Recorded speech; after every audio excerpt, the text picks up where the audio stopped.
Hello and welcome to South Boston Speedway here tonight for the 3-Wide Racing All-Star Race. The RaceKings Cup Series here tonight. I'm Justin Cole. Points not on the line tonight, just about fun and trying to take home $100 here tonight. That is the prize that everybody is chasing.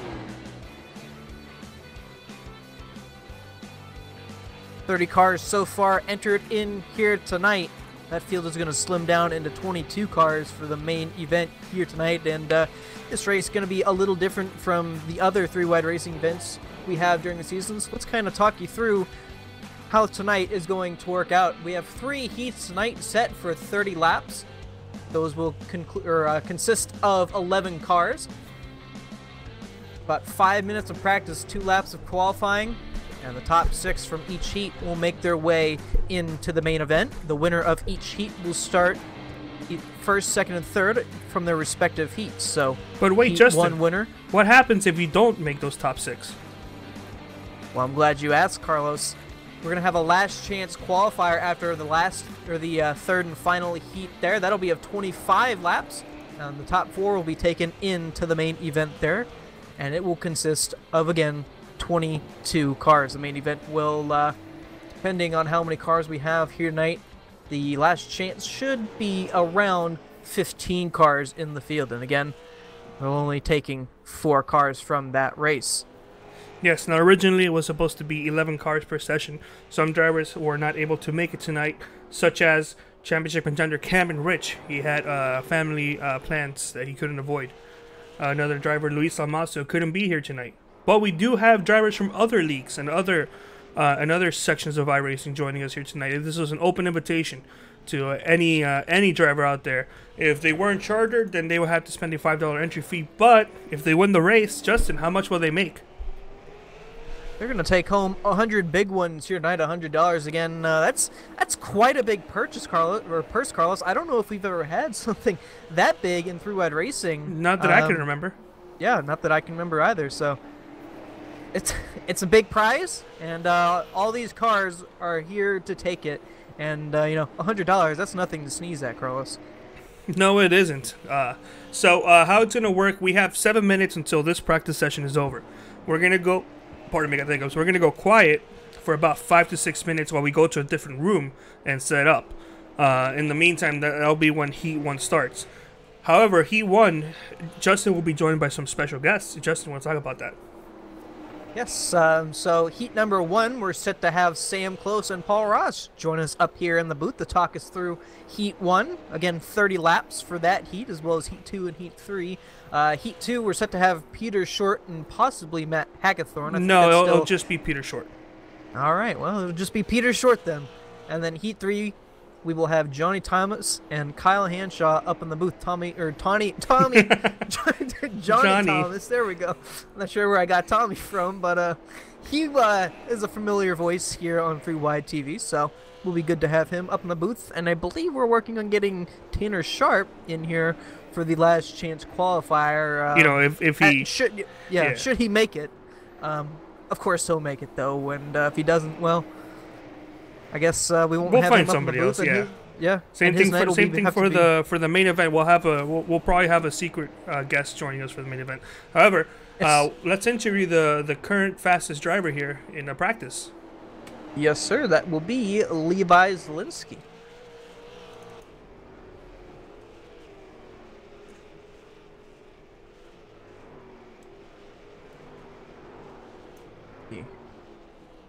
Here he is.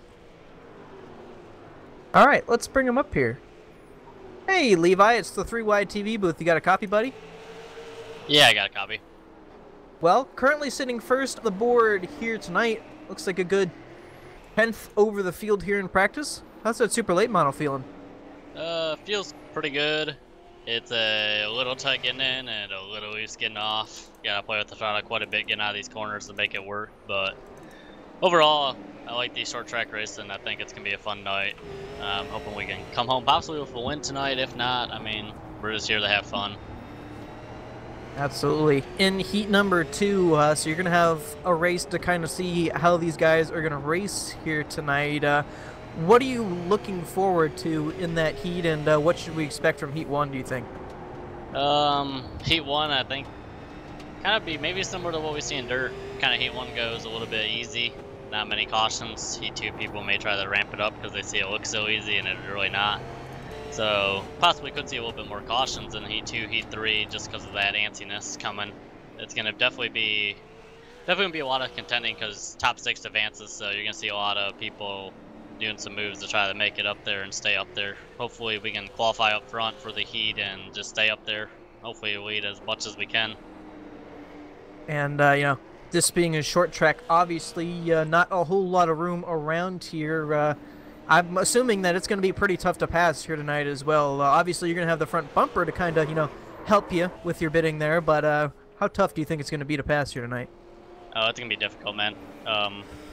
Pretty difficult. We did a practice run earlier, and even on 40 light bulb tires, it's somewhat hard. So, fortunately, we've been working on our game with the chrome horn, so we've been using it a little bit in practice to see what we can do and see what we can't do. So, we'll see how it goes. Don't plan on using it, but you have to, right? Oh, absolutely. And before we let you go here, we know that, if you don't win tonight's race, your super late model action isn't over. In just a couple weeks, you get your own other super late model event you got hosted over there at Five Flag Speedway. Why don't you tell us a little bit more about that? Yeah, so right now I am going to be hosting on June 24th. It's Sunday night. We're going to be doing a super late model race. It's an all-star snowball derby event. Just kind of getting the new for elite racing. They're just trying to get it off and running for their new series coming up this season. It starts June 25th, the next day. So they're doing SLMs. So kind of helping them with that. It's going to be a buy-in race. It's $5 buy-in. First goes the top 3, the heat winners of Heat 1 and Heat 2, and then the person that finishes with the cleanest incidents on the lead lap also gets a purse, a little bonus too. So right now we have, I think, 14 or 15 drivers signed up right now currently. We should have plenty more coming. I got it posted all over Facebook, all over the forums, everything like that. A lot of the guys from Facebook are helping me out. They have it pinned to the main groups on iRacing right now, so should see a lot of traffic. So just depend. Hopefully we get about 25 to 32. Would be pretty nice to see that purse. With that happening, the purse probably for first place would be about $50 if we get about 30 cars. All right, well, we look forward to that race, and we wish you the best of luck here tonight, and we'll be seeing you in heat number 2. Can't wait. All right, thank you, man. And that was Levi Zielinski. Yes, that was. Now, if you're wondering as to where Tanner Sharp is, we just saw him earlier. Tanner Sharp is actually in the racetrack, driving the 3 Shriners Hospital super late model Chevy SS. Yes, he is, and couldn't really move Levi there. That's why it kind of took me a while, but I believe he is in a heat number 1 here tonight, as we mentioned before, so a minute and a half left here in practice. Yes, a minute and a half. Why don't you run through the list of who is in heat 1 so we know? Yes, thank you, Carlos. So in heat 1, a kind of new face here in 3 wide, we have Chad Frankenfield in the 15 car, Christopher Munger in the 55. In no particular order, should we add? Yes. They haven't qualified yet. They will do that once they get into the room.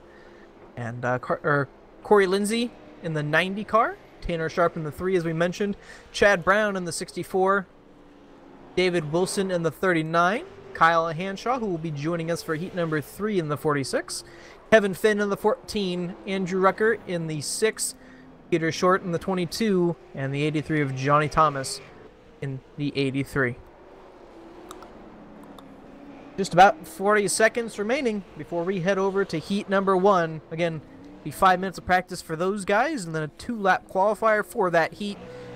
And then we'll be set for 30 laps in the top 6. Get in. Everybody else will have a chance at the last chance qualifiers. Yes, and we'll be going dark there for like 5 or so minutes. But the moment we get everything set back up, we'll be going back. We're not going offline. We're just gonna be switching off to our offline view, or our intro view, pardon me, which is gonna be this. So it'll be like that until we get back, and once we get back, we'll just resume from where we left off. Sure, and that's gonna finish it up. So we will see you there. All right.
Hey guys, it's Justin and Carlos here. The room isn't up yet, so come back in about 5 or so minutes, and the room should be getting up. We'll provide you some more updates then.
And we welcome you back to South Boston Speedway here tonight. Heat number 1 just about ready to get set underway. And up in the booth with me, we have two guys from 3OG Racing, one who's already won the season, one who's on the verge of entering victory lane, Paul Ross and Sam Close. How's it going, guys? Not too bad. How you guys doing? We're doing great, and I'm sure you guys are ready to go. $100 on the line. That's a pretty big purse here tonight. Yes, sir. I'm excited. Yeah, it should be fun. It seems like the more cars that run, the track temps coming up quite a bit, and the cars are getting a lot looser on exit, so you don't have as much drive off. So it's going to be pretty interesting once cars start getting side by side with one another. Yeah, it definitely looked like a lot of guys were struggling on exit. It seemed like that's where a lot of guys were spinning off of practice, and I assume, like you said, that's just going to get worse during the night. Do you think that's going to be the biggest trouble point here tonight? Between that and then you're going to get the guys that are going to overdrive going into the corner, which the brake bias is locked on this setup, so you can't adjust it. So it's real tight in. It's kind of snug in the middle, and then the drive off, there's just nothing there. So you're going to get the guys that can't really make a pass. They're going to try throwing it in there going into the corners, and I guess 8 tires is going to be better than 4. Yeah. I think being smooth is going to be really important. Not locking up the brakes or losing traction is going to be important. Saving your tires, and also just it's faster that way. Absolutely. And just underway here for qualifying. About 3.5 minutes left. Mentioned an 11-car field here tonight for Heat 1. I believe Heat 2 and 3 are going to hold 10 cars, as we had 2 guys who backed out. Carlos mentioned it earlier. Cameron Rich and Luis Salmaso, Heat 2 and 3 respectively. So those heats lose a car, but still a lot of action left to see here tonight. And it looks like just about everybody but 2 cars has taken a time. David Wilson currently on top of the board with 15.331. One thing that's going to be interesting to watch tonight, I don't know if the heat race will be long enough to see it go into effect, but once iRacing released the track temps, how they changed throughout a run, in practice, the bottom line was definitely preferred. And then as the practice went on, you saw guys moving up the track, and then you also saw some guys running all the way down on the apron just to stay out of the hotter portions.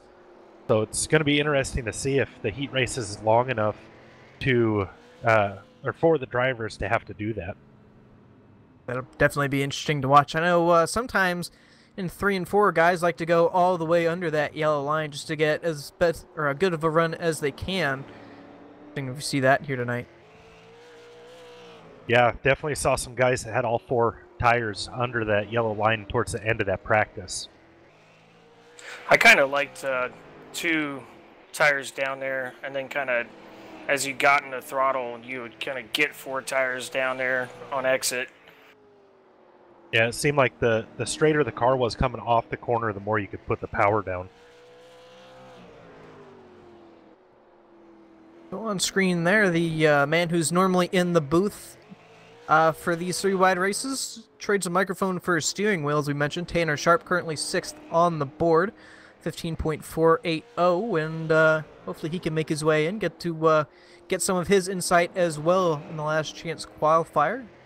Just joining us once again, Paul Ross and Sam Close up in the booth for Heat 1 here tonight, and can't wait to get a lot more insight. Definitely going to be very interesting to hear what these guys have to add, and just fresh off the track, if you will, from practice.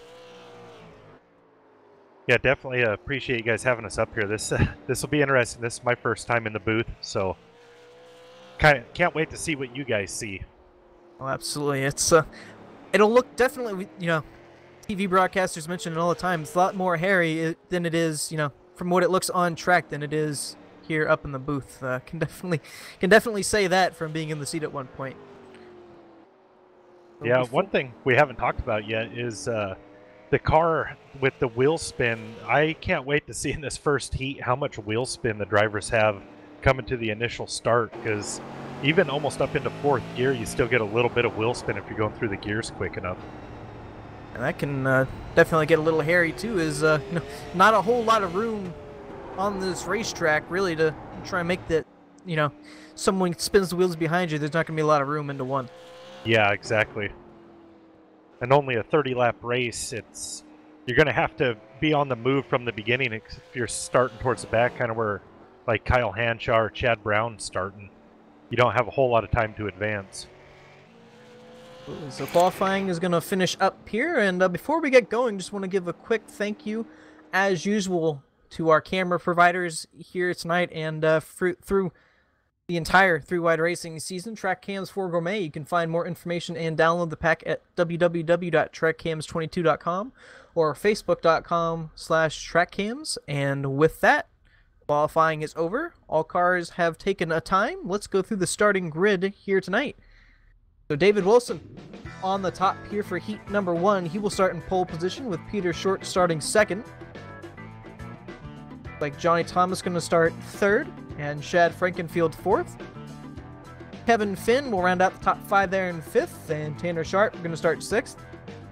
Corey Lindsay just outside the main event there in seventh there. He'll have to race his way up into a top 6 position, as well as Chad Brown, who will be starting 8th here tonight. Kyle Hanshaw will be starting 9th. Andrew Rucker will be starting 10th, and rounding out heat number 1 will be Christopher Munger in the 55. Guys, we have about 2 laps here. Before we get going green, what should we be looking forward to here for heat number 1? I definitely think this start's going to be huge. If all the drivers can start clean and get into one with no contact, it's going to be a pretty good race. With as much wheel spin as we have, and with the race being as short as it is, I do see some kind of an incident, probably going into turn 1 or turn 3 on the first lap. Also, watch out for that guy that's on the outside after somebody gets inside of them going down the next straightaway. These cars are a little bit wider than what we're used to running, and if you make contact with that wall just a little bit, it can shoot you back down into the car below you. So we might see something like that happen as well. Yeah, that was one thing I noticed in practice. It felt like I should have had about a foot or 2 feet to my right side in between me and the wall, and all of a sudden I was getting a 0x from scraping it down the straightaway. Yeah, definitely see here using a different car here tonight, and obviously some have made the transition better than others, it seems, and but everybody seems to have a pretty good grip on these cars as the pace car will be rolling. And 30 laps, that's only going to be about 10 to 15 minutes, so this will be a relatively short heat here tonight. Yes, do you guys know, I'm assuming caution laps do count? I believe so, yes. And one thing I noticed too, obviously pitting won't be an issue here for the heats, but I don't know if you guys can attest, it seems like these pit stalls were pretty small and didn't look like they were lining up with the lines on pit road. I noticed with a few guys in practice. Yeah, the boxes are a lot smaller. They're about the length of the car. As far as pit stops go, in the heat race, I don't think we're going to see any. But when it comes into the main event, if a yellow comes out, you're looking about 12 seconds for a 2-tire stop and about 21 to 22 for a 4-tire stop. And with the track as narrow as it is, for a fast line, I don't know if it's going to make sense in the main event for guys to pit with only 20, 30 laps. Oh, and the green flag Wilson out, missed the the 39 shift. did not get going. David Wilson pulls that entire bottom line. The 83 of Johnny Thomas getting into him. Nose doesn't look too bad on that 83, but that 39 did not get going. Paul, you mentioned earlier about wheel spin, or I don't know if he missed a shift or not, but he definitely did not get going. Yeah, I'm not sure what it was either. It may have went wheel spin into a missed shift. You can see just behind that 14 of Kevin Finn, that nose is all but destroyed just behind the 3 of Tanner Sharp. Interesting start here to heat number 1. A couple cars, I won't say tore up, but already have some damage here early.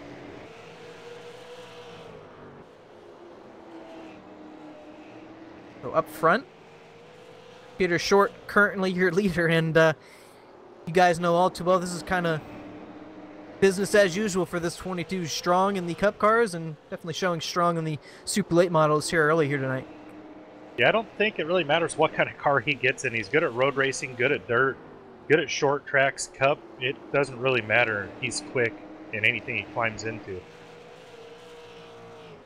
Just behind him in second, 15 of Chad Frankenfield. Raced a bit with him before in the Nationals. He's definitely a good stock car driver as well. Might be a fight for the lead before too long here.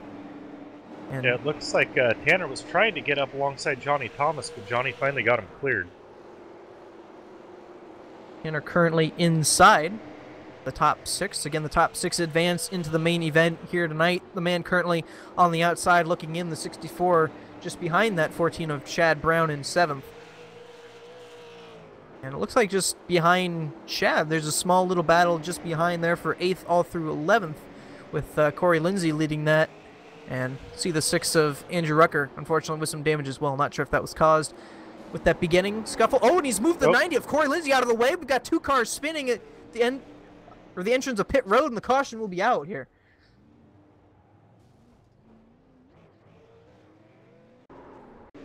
It looks like the 6 may have had a little bit of help from the 46 of Kyle Hanshaw. The back end of these cars stick up so far, it's kind of hard to see around the cars because they're so wide and that rear spoiler is so tall. So Hanshaw probably had no idea that he was that close to Corey before he got into him. Yeah, I noticed Tanner underneath Johnny there. He was having trouble getting the power down on the inside. So passing is going to be pretty tough here tonight. Well, with that, that'll bring out the first caution of tonight's event, if you will. Kind of taking a look at comments here. Yep, 14 pretty well tore up there. But look, the 90 had a bit of damage to that right side. Didn't look too bad, so...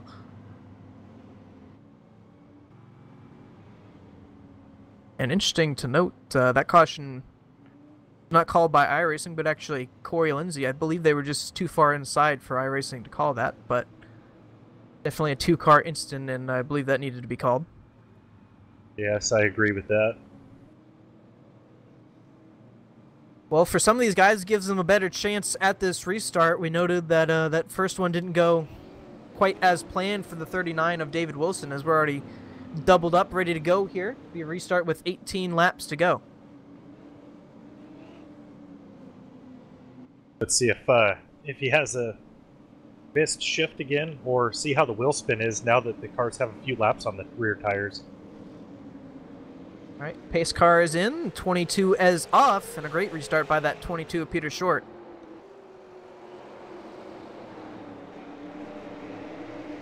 $15 of Chad Frankenfield getting out. Ooh, I'm gonna say pretty cleanly. Tapped the wall just a little bit, exiting too there, but he's giving Peter a little run for his money here up front, and quite the battle going on behind them. That's what Sam was talking about. These cars are just a little bit wider than what we're all used to running. So you don't even think you're close to the wall, and all of a sudden you're in it.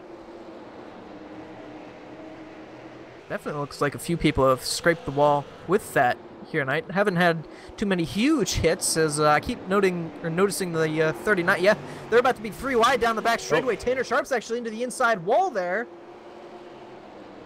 He gets some damage. Yeah, I saw Tanner working over the back bumper of that 39 pretty hard, and then got a little bit loose himself. And the 83 just into the wall a little bit as well, but it definitely looks like David Wilson here in the 39. He's really good on entry, but almost like he's about to miss the corner. I keep seeing him hit the brakes to mid-corner, and the car almost looking like it's going straight through the corner. Yeah, these cars are real tricky. If you're not right on the line, it seems like the only way you can get the car to rotate is jab the brake real quick, and it'll help that front end rotate. Oh, and the 14 of Kevin Finn going to go around in turn number 1, as well as the 3 of Tanner Sharp, and the 6 and the 14 make contact in 2. Those guys are battling really hard trying to get up to the transfer spot. Absolutely. This is on board the 14, Kevin Finn, and now the 3 of Tanner Sharp. Oh, and 64 just taps the 14 just a little bit there. And then plowed into the door by the 90 of Corey Lindsay there.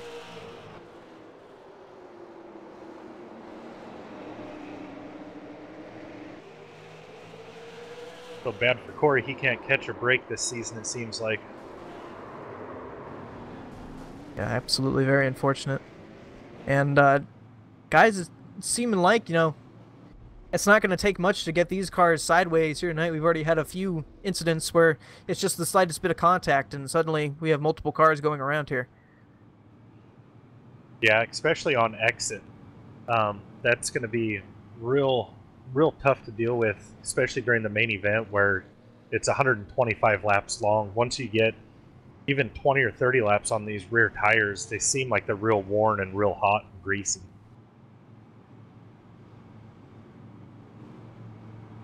Well, this is going to be quite an interesting restart. I believe we'll get going here with 8 laps to go. Going to be quite the shootout here, up front between the 22 and the 15, but definitely it seems like towards that back for the transfer spot into the main event. A lot of these guys obviously don't want to have to race that last chance qualifier and really kind of put yourself in danger of not making this field.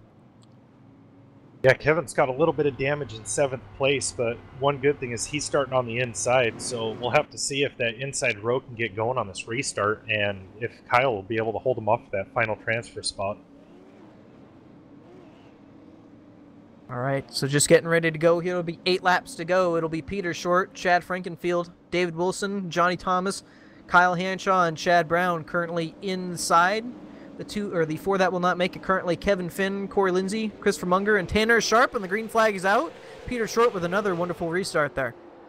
Oh, there it goes. Oh, he saved it. Oh, wow. Oh, and he's still struggling with it. That's all that dirt experience. Oh, and there it goes. He was absolutely, as you mentioned, dirt tracking it around that whole corner. He'd never quite had the handle on it, it looked like. Let's see what happened. Oh, wow.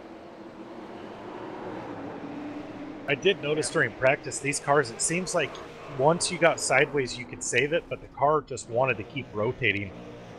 There was a couple times where I'd get loose coming off of the corner and be sideways almost the whole way down the straightaway, and when I'd let off for the corner, the car would just keep sliding around. Yeah, once you heat up those back tires, you got to let them cool down a little bit. You got to be a little bit more conservative. But that wasn't really his fault. Those back tires got heated up. Oh, absolutely. Yeah. It looks like Peter Short's starting in almost like a whole different gear. I don't know if he's just getting that much of a jump, but his initial takeoff, he's just launching. Definitely helps to be the leader, and he has not lost a restart so far here tonight from that 15 of Chad Frankenfield. Those two definitely showing that they're going to be quite the contenders here in the main event.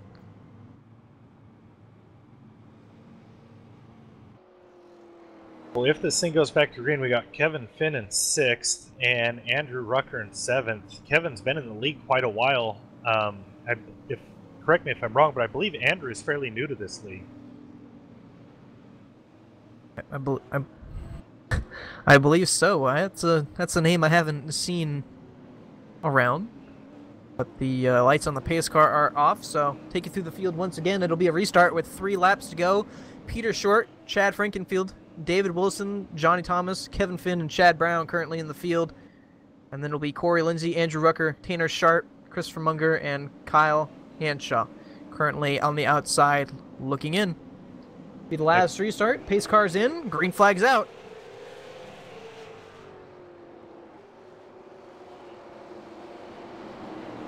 Peter Short with another wonderful restart there, and the race is definitely on back there in the field. 64 Chad Brown there, currently in 5th. Kevin Finn 6th. Andrew Rucker just behind, trying to get by one of those cars and make it into the field. Tanner Sharp going to make it 3 wide, and both of those cars are going to go around. No, they're not. The 64, he will go around, and that will be the caution, and that will be the race ender. And the 3 still having problems there. The 46 of Kyle Hanshaw in 3. And that 64 still struggling in 2 there. Cars tore up.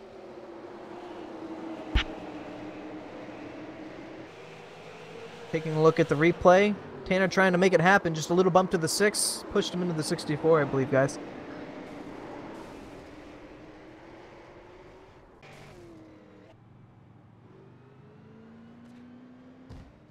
And that will end it here tonight for heat number 1. Peter Short going to be your winner. Take you through the results real quick here tonight. Again, Peter Short, your winner here. Chad Frankenfield will finish 2nd. David Wilson 3rd. Johnny Thomas 4th. Kevin Finn 5th. And Tanner Sharp will advance to the main event here tonight. Corey Lindsay, Christopher Munger, Andrew Rucker, Kyle Hanshaw, and Chad Brown will be the 5 going to the last chance qualifier here. Try and make it in to the main event. Now let's quickly talk to Peter Short here. Hey, Peter Short's 3YTV, you got a copy? Yeah, 10-4. Well, you were definitely the king on restarts tonight. Once you got that lead, you definitely did not look back, and you're going on to the main event here. Talk us through that first heat race of the night. Yeah, you know, man, that start of the race was really, really sketchy. I think David spun his tires or missed a shift on the inside of me, and there was really nothing I could do to check up to give him the lead at the start-finish line. And game gave me a black flag, and really just one of those black flags that I really had no part in, and luckily Corey was able to clear it. And from there, you know, just kind of held the lead.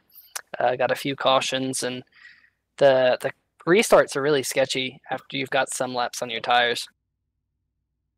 And you know, it'd be interesting to see how the other heats go. I'll see if they have as many yellows, because we had all those restarts. Each one was pretty tough. Absolutely. In the finished 2nd here tonight, Chad Frankenfield, it seemed like he had sort of a number on you. Obviously, it's once you were out front, didn't look like anyone was going to touch you, but he didn't let you get too far away there. Yeah, you know, we had really similar lap times. I think his best lap was about 0.003 faster than my best lap. So, you know, we were pretty close, and we were running 2 pretty separate lines. I wanted to run the high arc in, and he was running low in, and you know, we're pretty equal. I think if we got a long run in, it'd be interesting to see his pace versus mine on a long run, but we didn't. I think the longest we got was about 15 laps. But, you know, all in all, a good way to start the night. Absolutely, and that will put you on pole here for the main event. We wish you luck in that, and congratulations once again, heat number 1 winner, Peter Short. Thank you. Can I ask Peter a question real quick? Hey, Peter. Oh, yes, sir. Hey, Sam. Do you have any tips for the guys in the upcoming heats on those restarts, as far as the tire spin, or maybe what gear you're in, or just to try and clean it up and make sure we don't have any more issues? Yeah, you know, 2nd gear is where I restarted, and it's got a really short throw. You basically, as soon as you smash that gas, you're almost shifting straight to 3rd. I think that's what caught David out on that start of the race. You know, it might actually be a decent thing to try and start in 3rd, just to prevent wheel spin, because even when I was starting in 2nd, I shifted up into 3rd. I was getting wheel spin up in the top RPMs in 3rd. So, you know, it definitely was tricky on those restarts. I would suggest, you know, trying it out in practice. Unfortunately, there's not enough practice laps to get, you know, enough laps on your tires to try it, but, you know, definitely be thinking about it. Thanks, Peter. Appreciate that. Paul, you got anything you want to ask or add? No, that's congratulations, but that's about the only question I had. I didn't know if I assumed that it would be better the further back in the field you are to start in that higher gear, just to help alleviate some of the carnage on those restarts. Yeah, I concur. Well, Peter, going to be having you in heat number 2 here up in the booth, so we'll talk to you in just a little bit. But once again, congratulations on getting the pole here tonight and getting that first heat done and winning that, man. Thanks. All right, so that was Peter Short. Once again, we'll be talking to him in just a little bit. He'll be up here in the booth with us. Guys, before we let you go, it was quite the interesting Heat 1. Yeah, you learn anything for your respective heats? Stay out of trouble? Yeah, I'm scared now. Well, oh, go ahead. Oh, I was going to say, even when you think that you're clear, you always have to worry about that guy dive bombing you, or somebody getting loose in front of you, or something happening that's going to ruin your night. Absolutely. So, Sam, you'll be in the next heat here, heat number 2. Paul, we'll see you in just a little bit in heat number 3. Thanks for joining us up here in the booth, guys. Yeah, thanks for having us. It was fun. Thanks, fellas. Appreciate it. It was fun. All right, so Carlos, I believe Yeah, will just be. It was great to have them here. They did my job here for the most part. So yeah, we're gonna be going quiet again. We're still gonna be staying online. We're gonna be quiet again for a couple more minutes until the next room comes up, and then once we're all set up, we'll immediately go back live again. Hopefully with our special guest for heat number 2. But before we do go, Justin, how about you go ahead and read the list of who's gonna be driving in heat number 2? Absolutely. So heat number 2, it's going to be the fastest man in practice. Talked to him a little bit earlier. Levi Zielinski in the 97, Richard Hines in the 87, Chuck Sweeting in the 26, Sam Close, who was just in here and talking with us, in the 5, Wade Lear in the 03, James Duke in the 76, Jordan Teal in the 33, the 84 William Kruska, Steve Ketman in the 08, and Brent Miller in the 89. Those will be the 10 cars entered into heat number 2. All right, well, we're going to be going offline, we're going to be going dark for a little bit, and we'll be back the moment we get ourselves ready. I'll be providing updates in the comments, in the chat. If you guys are still commenting. Oh, yeah, I want to give a shout out to SimTV. They do the broadcast for the truck series, and they do a fantastic job. They use Joe Real Timing for their graphics, which is a very interesting thing. I never thought about doing it like that. So kudos to them. They do a hard and a well effort job on their broadcast. So check them out on most Sundays when we're doing the truck series. Absolutely. And heat number 2 will be starting in just about a minute here, so we won't be gone for too long, and hope you stay along for heat number 2. If the first one was any good, definitely we're going to see some great racing here in heat number 2, 3, and as Cam and Rich said, the last chance qualifier is going to be, quote, lit, fam.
And we welcome you back to South Boston here tonight, getting ready for heat number 2. Up in the booth once again, the winner of heat number 1, Peter Short. How's it going, Peter?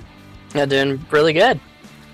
I'd have to imagine. So you won that heat, got a little taste of what it should be like tonight. Obviously, it's going to be much longer, but what should we expect here for heat number 2? Well, in heat number 2, I think we're going to be looking at pretty similar conditions to heat number 1. You know, all these drivers probably will not take tires unless you're, a little bit further back in the pack if we do get a yellow. And even if we do get a yellow, 2 tires is what you're going to want to do because the tires take a long time to change with these cars. So we might see a few 2-tire stops, but it's all about getting a qualifying position as the cars are out on track now. And one of the guys you were talking about while we were in that break, Levi Zielinski, I'm thinking he might have to start a little bit back in the field. You're mentioning he had some good speed, but looks like he's already hit the wall a couple times and doesn't look like, well, we'll see if his line will work here, but we'll see what he gets here. But mentioned he was probably going to be one of the guys to watch here. Yeah, he did. He got the wall on his first flying lap, and that's definitely going to hurt because these cars actually have a pretty big fall off with their tires after about 10 laps. You're almost about half a second to 0.6 off of the pace. So, if you don't get it on your first lap, you're definitely going to feel it on your second lap. And Paul was mentioning last race that it seemed like the line, I guess sort of the bottom where everybody's running, gets heated up pretty quickly there. And I don't think you guys quite got enough laps to heat that up. But if we get fewer cautions, do you think that might become a factor here tonight? Oh yeah, definitely. I mean, the way the right front on this car just gives out so early, it is really difficult to keep that car on that low line and hook the bottom. So it helps to save the right front if you can just drive it up a little bit more and arc it down for a late apex. But it can open up the door, and I think Chad almost took advantage of that a few times in heat number 1. Luckily, I was able to fend him off. We have a lot of stout guys here in each of the heats respectively. I will say got Sam, Levi, William Kruska. It's some strong drivers here. And then of course in heat 3 here we got Paul, Matt Hackthorne, done pretty well as Nathan Velez. So each of these heats seems got a lot of strong guys here, and I have to believe that the race for the last chance qualifier was pretty good. I have a feeling it's going to be no different here for heat number 2. Yeah, without a doubt, there's some really talented guys in this league, and getting them all scattered out amongst the 3 heats will make each heat a very exciting race. And I think we've already kind of seen that some carnage could put you into the LCQ, which is where you don't want to be. So I wouldn't be all surprised if we end up some good drivers in that LCQ. So it looks like just about everyone has taken a time here tonight, showing 9 cars, so I'm not quite sure who else missed it so far, but on the top of the board at the moment, it's the 84 of William Kruska with a 15.326, and Levi Zielinski, you mentioned before, dropped to 4th there, 15.451, but definitely still a lot of strong cars here tonight. Once again, 6 cars will make field, and looks like the other 3 will move on to the last chance qualifier. Once again, only 4 cars move on from that, so. Yeah, great lap for Kruska. He comes over to this league. He doesn't run here at 3 Wide Racing League regularly, and so he's one of our ringers here going for the $100 tonight, and laid down a fantastic lap. He heads up the Drive for Suicide Prevention. That group sponsored our Dirt Series last year, and he's got them on the hood, so it was good to see Kruska up there at the top.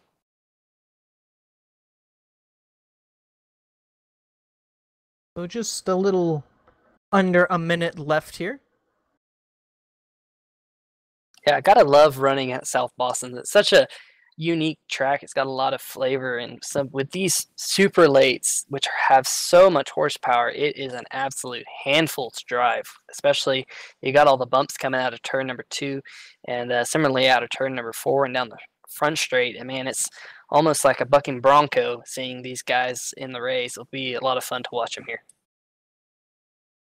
Oh, absolutely. I can only imagine. I believe either a year or 2 years ago, you guys ran the super late models here, and I can only, or excuse me, the cup cars. You're running super late models tonight. Where am I? But I have to imagine, like you said, Sam mentioned these cars are a little bit wider than the cup cars, so it can be a little difficult getting out of the corners, thinking you have room, and all of a sudden you're next to a guy and kind of running them out of room a little bit. Yeah, definitely. When I got in this car for the first time a little bit earlier, I had a hard time figuring out where the right front was, and I smacked the wall off of turn number 2 quite a lot. So that might have what caught out Levi Zielinski in his qualifying lap. But yeah, definitely these things are a little bit wider. That little extra width helps the car turn, makes these things much faster than you expect them to be. These super lates are a handful to drive. All right, but a lot of fun. And with that, getting ready to go for heat number 2 here, William Kruska will be on top here with that 15.35 or 326, and Jordan Teal will be starting second here tonight. Sam Close, man we just had up in the booth, will be starting third. Levi Zielinski will be starting fourth. Richard Hines fifth, and Chuck Sweeting will round out the top 6 who will make it in so far. And the guys will have some work to do. Wade Lear will be starting 7th. Stephen Kettman will be starting 8th. James Duke 9th. And I believe poor Lindsay's just kind of adminning here. So it will be your 9 cars in the field here tonight. Peter, what should we asked it before, but here on these restarts, we were talking a little bit to Paul about it. What should we expect here for these restarts? Well, definitely, if you are the leader, you gotta go in second. You don't have to wait for the green flag to come out. So as soon as the pace car peels off, it is fair game. There's a little stripe coming out of turn number 4, which is the restart line here at South Boston, and you'll see the leaders go around that line most likely. If you're in the front row, start in second. If you're a little bit further back and you're a little bit concerned about wheel spin, you might want to start in third. It could kind of, shake up the field, that restart, or should I say the start, but definitely this is where you got to make up positions. It's go time right from the get-go, because there's only 30 laps to get your top 6 in.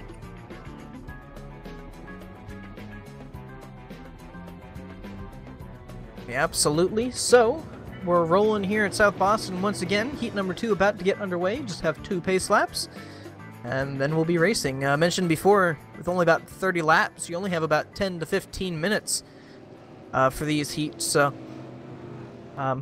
didn't mention it last heat, but the guys who are not in this heat, or maybe starting in heat number 3, they're actually still in that practice session, trying to get as much practice as they can. And for some who maybe don't have their arms quite around the super late model yet, that practice time is crucial.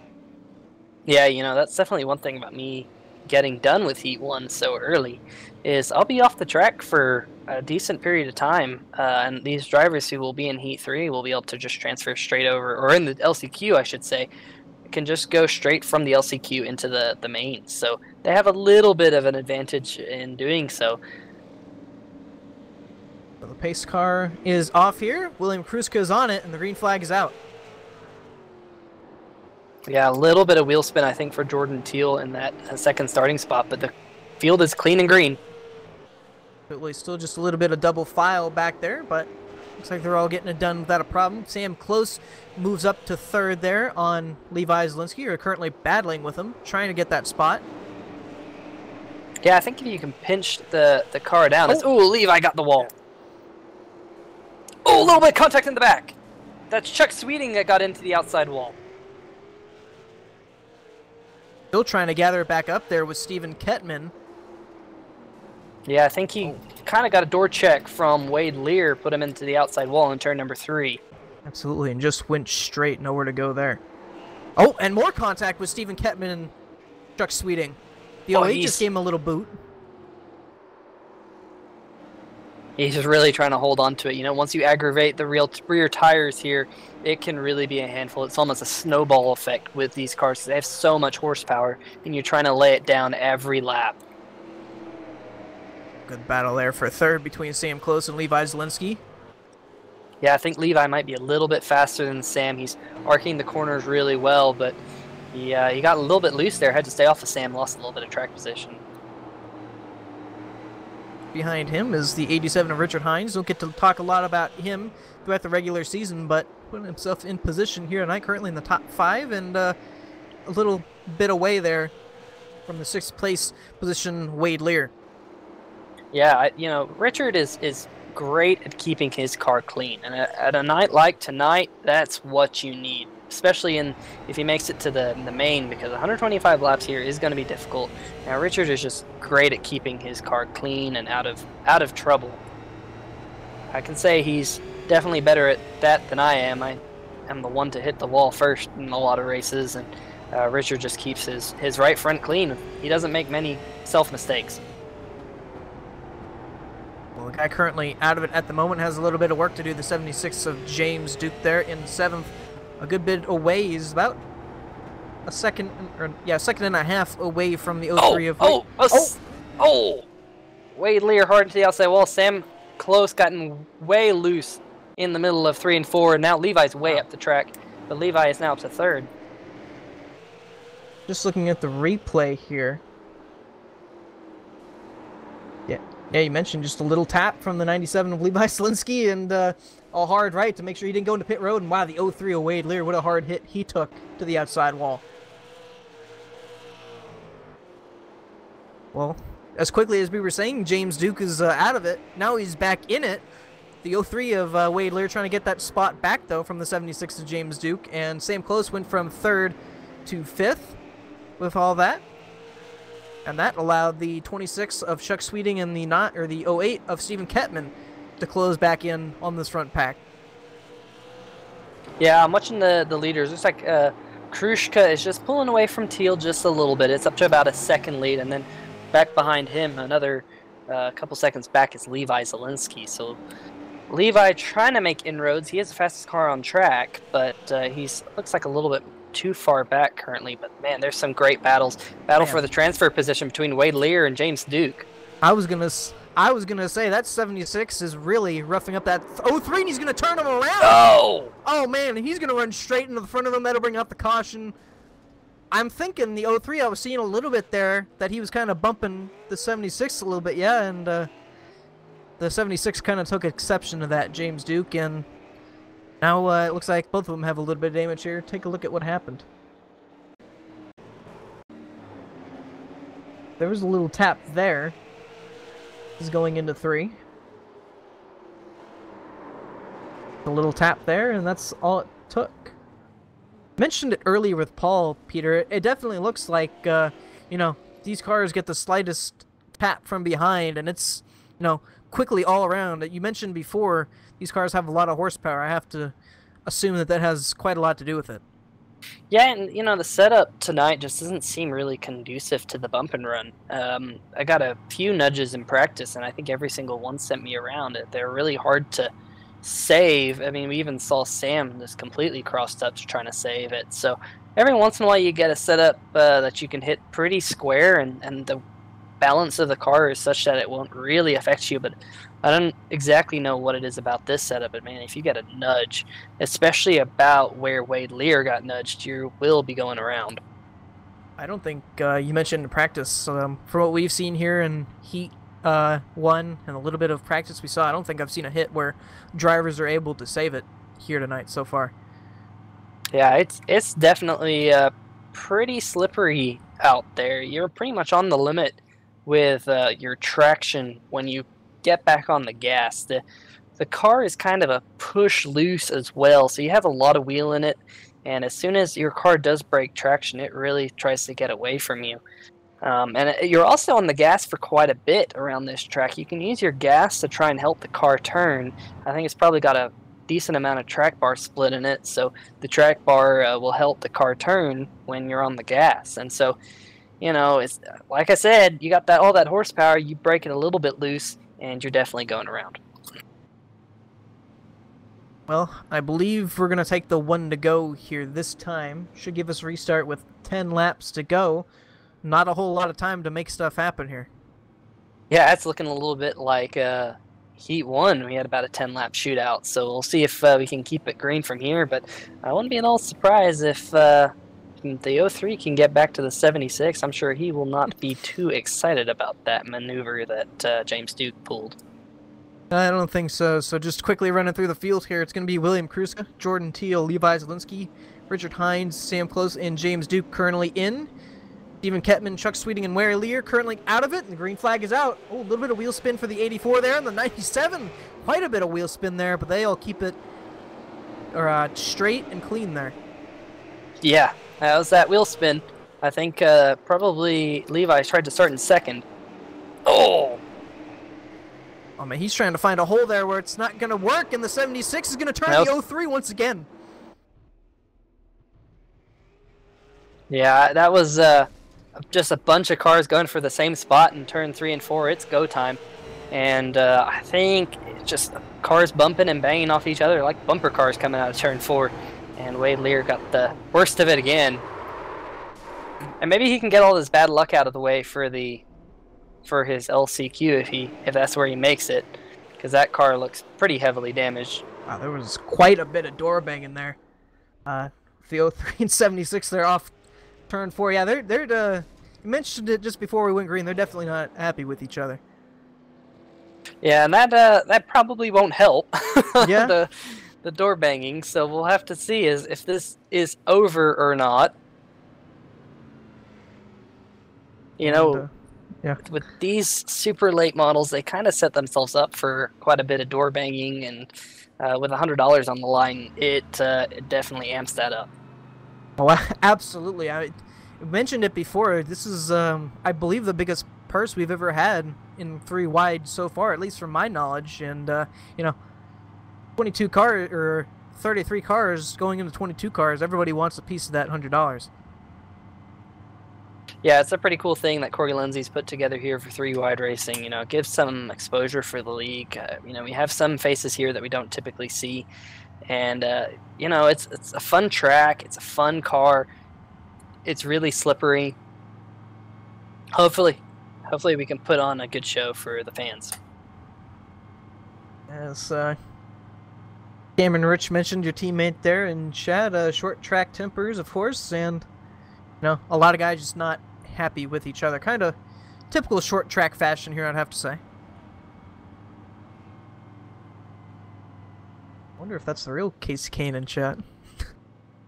I did see that, and that kind of made me do a double take there.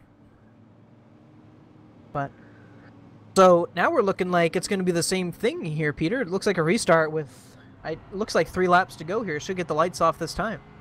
Yeah, the 3-lap shootout, man. This is hopefully we can make it green to the end here, because this could be really exciting. Unfortunately, we got that yellow in that last race, but hopefully we can keep this one green. We'll have to see if the wheel spin catches out some of these drivers again. Looks like he caught out Levi on that last one.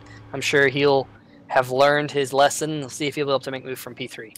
Yes, sir. And Carlos, I believe you might want to go live there, buddy, as we're getting ready for the restart here. Hashtag whoops. But William Kruska going to be your control car here. Jordan Teal, Levi Zielinski, Richard Hines, and Sam Close to top 5.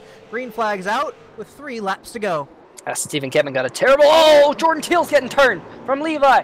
Oh, and that's going to be the caution. That's going to end it. They're going to save it. Oh, I'm not sure where everybody's going to line up here. Take a look at what happened, but I thought we were going to see some contact going into 1 there, and I believe Levi was just kind of... I don't know if Jordan Teal was going to, or was thinking that Levi was going to dive it down that deep there. Yeah, I have to go back and watch that myself, because it looks like Levi poked his nose in. Maybe Jordan thought he was clear. Oh, man, Levi did push it in really hard.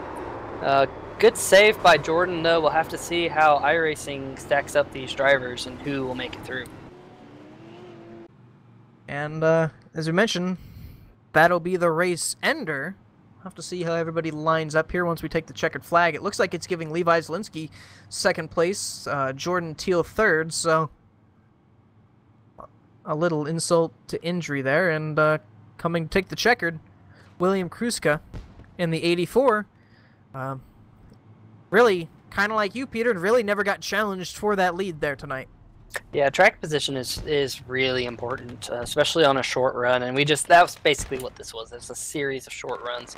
So I think if we get some longer runs, track position might not be as important. You'll be able to start passing cars. But yeah, great win for Krushka as he'll start P2 in the main tonight. Yes, sir. And before we talked...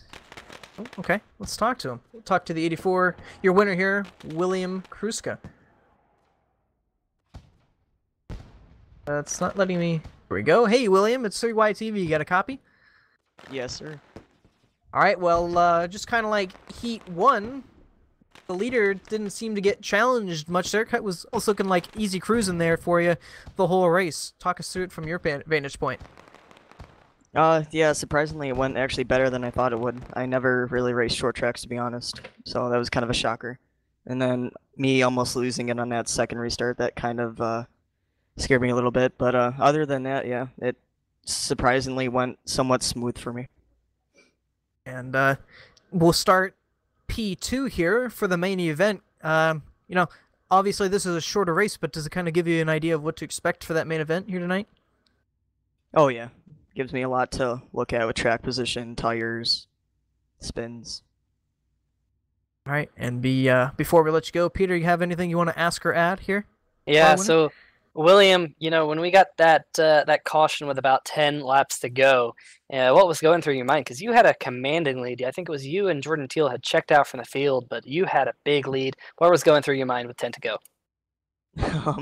Honestly, I was just waiting for my luck to turn. Usually, if I'm in the lead, the race about to end, usually my luck will start to turn on, and I'll either somehow make a mistake and then blow it. But it was definitely crazy. I'm just really happy that I finally got this car in victory lane. It's pretty cool. All right, well, we wish you the best of luck here for the main event, William, and yeah, congratulations on the Heat number 2 win. Wild Bill Kruska, I've been told to call you, takes Heat number 2 here. Yeah, thank you. All right, so let's take you through the finishing results here tonight. Obviously, just talked to the winner, Wild Bill Kruska. Levi Zielinski is going to end up second with Jordan Teal there for third. Again, I'm sure that's a little insult to injury there for Teal there, but had second, going to end up third. But Richard Hines will be fourth. Sam Close will end up top 5 there, and James Duke going to get that final transfer position into the main event. And the cars that will transfer over to the last chance qualifier, Wade Lear in 7th, Stephen Kettman in 8th, Chuck Sweeting in the 9th. So before we get over to Heat number 3 here, Peter, you know, almost looked similar to Heat number 1 there. Yeah, definitely. We had like a long green flag run to start it out, then we had a series of yellows, and you know, that was just, the laps were winding down, drivers were unhappy with where they were in the field, so what do you use the chrome horn. So I'm sure we'll see that in Heat 3 of the LCQ and the feature tonight. It'll be exciting to watch. Absolutely. Peter, we wish you the best of luck in in the main event. Of course, the winner of Heat number 1, Peter Short, thanks for joining us, sir. Thanks, guys. It was a lot of fun. I was glad to have you in here. Well, So that was an interesting Heat number 2 there, won't you say, Justin? Absolutely. Almost looked like second verse, same as the first a little bit. Got the 3-lap shootout there, and definitely one thing that he had that Heat number 1 did not have, some short track tempers. They're starting to flare here early. They're flaring in the chat as well. Some drivers got heat of each other there. So I do want to correct myself. It looks like SimTV is no longer using Joe Real Timing anymore. They're using a different package there for the graphics. So apologies on my end. Clearly, I don't know what I'm talking about. But I had a nice chat with them. Yeah. Not correcting you, too. No, it's okay. All right, and next we got Casey Kane here. He's a fan of Casey Kane, although he is answering trivia. So we got trivia for the Casey Kane fan over there. You can go ahead and give him your best shot. We got Cameron Rich in the chat. We got Chuck Swinging. We got Turbo Wits. Obviously, Johnny Thomas. James Duke on the chat as well. Obviously, I'm RK Productions on the chat. My name is Carlos Acosta. So we're going to be going dark there again for the next couple of minutes until the third Heat room opens up. And then we'll have some guests. So why don't you go and introduce who we're going to be talking to. Who's going to be our guest in Heat number 3, and who are the drivers in Heat number 3. Absolutely. So in the booth for heat number 3 tonight will be the two drivers who were in heat number 1, Johnny Thomas and Kyle Hanshaw. And heat number 3 will include the 44 of Matt Hackthorne, the 31 of Skylar Nissel. Great to see him back here in 3 wide for this all-star event. Paul Ross, who was with us in heat number 1, will be in heat number 3 in the 18. Nathan Velez in the 48. Rusty Webb in the 88. Don't know if he's racing tonight. Didn't see him in practice, but Tate Lytle in the 56. Dylan Hickey in the 91. Mike Stevens in the 63. Matthew Johnson in the 42. And Patrick McCuster in the 43. That will be your heat number 3 lineup. Not for how they'll line up for the actual race, but who is in heat number 3. Yep. All right. So we're going to be going dark for a bit. And, yeah, I'll be providing updates in the chat. We'll see you in a couple minutes.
And we welcome you back to South Boston here tonight. Heat number 3 just about ready to get underway. Got to do some qualifying first, though, just kind of breaking into qualifying.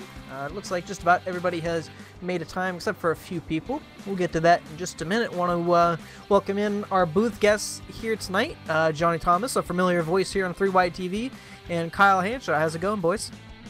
Hey, Justin. Happy to be up here. You've seen some 2 crazy races so far. Oh, absolutely, yeah. You know, if the main event's going to be anything like this, I believe we're in for one heck of a show, boys. Yeah, 125 laps. It's going to go by pretty quick, and we got 3 segments to break it down. That last segment's going to be awesome, but I'm pretty pumped up to see Heat 3 with how these 2 heats going. And then we got another LCQ, so that's going to be it'll be pretty intense. Of course, and if you're just joining us here, this is Heat number 3 of a 3-heat set here tonight to try and make the main event for the 3 Wide Racing RaceKings Cup Series All-Star race here tonight. After this heat, we will have the last chance qualifier. That will be 25 laps.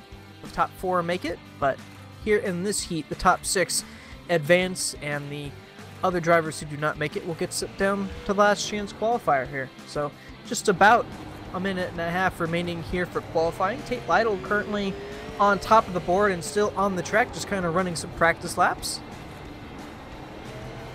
Yeah, Justin, I think qualifying is super important, and I know Peter won that first heat. That first heat was probably the most important heat, because if you got that, you got the pole.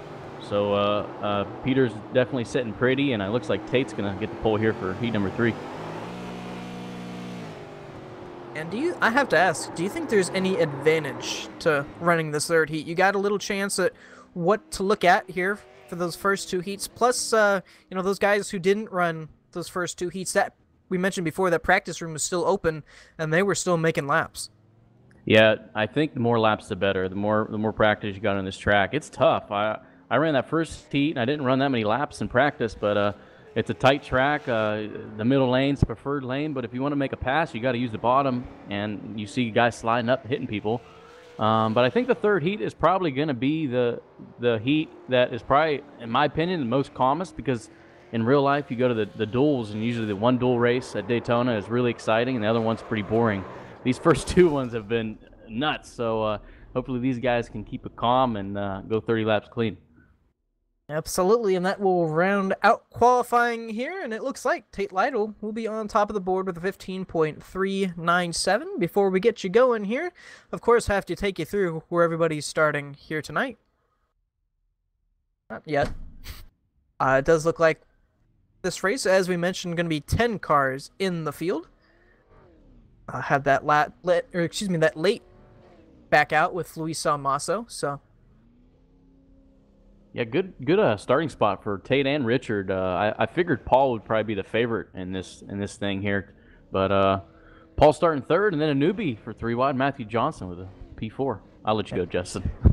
And I will say I really like that 42 car, the old Dodge look on it. But here we are with the starting grid here tonight. Tate Lytle on top. Richard Lafferty will be starting 2nd there. Paul Ross up in the booth with us for Heat 1 will be starting 3rd. And mentioned before, Matthew Johnson, a newcomer, will be starting 4th. Mike Stevens will round out the top 5 there, and Matt Hackathorn will be in 6th. And some drivers who have some work to do to make it in to the main event. Nathan Velez will be starting 7th here tonight. Skylar Nissel 8th. Patrick McCusker in 9th, and Chad Brown in 10th. I don't know if that's... Yeah, I was going to say, and Patrick McCusker, I think, realistically, will be starting 10th. I was going to say, I think we saw Chad in heat number 1. I was a little confused. Yeah, I wonder why he joined. He must have joined. He must have tried to watch it, but instead he joined. Yeah. Well, we got Hanshaw's down in the pits. Hanshaw, the crowd's nuts here tonight. What's going on right now? Well, Johnny, I'm currently down here in the middle of 1 and 2. Just got done working on the 46 with my crew. We're getting ready for that last chance qualifier. Got to get that thing in the show tonight. But yeah, it's a great atmosphere here. Looking forward to this heat race, and we'll see what happens. Yeah, Hanshaw's got the prime watching view here, Justin. Absolutely. That seems to be where most of the action was in 1 and 2. So the pace car just getting rolling here, getting set for another 30 laps. Try and set 6 more drivers to make it into the main event. Of course, you're going to have 4 who will have to go into last chance qualifier just directly after heat number 3 here. Bit of a shorter race and a bit fewer people who make it in there, but gives others a chance. You know, if you didn't have so much luck in your heat race, well, you get another chance at it here. Yeah, that LCQ is going to be really, really exciting. Another thing I like to point out, if I was the pole sitter or starting on the front row in P1, I'd probably take that outside lane. It seems to be the preferred lane. Well, that spot's going to belong to your own there, Richard Lafferty, up top. Yeah, he's got that school bandit representing old Harry Gant. Absolutely. And Tate Lytle sporting his usual kind of nonchalant black car. But the pace car about to roll off here. We've seen the leaders get great restarts on the bottom there. The green flag is out. And once Tate again, got a pretty good jump. Absolutely, as the leaders seem to do usually. We've seen these last 2 heats, the leader just hasn't been touched once he's gotten to the lead, and it looks like that's almost what we're seeing here once again as the battle is on for second. Paul Ross and Richard Lafferty on it for second place. Yeah, Richard should have the preferred lane here, but Paul's really fighting him. Oh, they get a little bit loose there, Richard does. But Paul will take that off turn 4. Fight is on for 4th place just behind him with Matt Hackathorn and Matthew Johnson. I think some guys got some penalties there.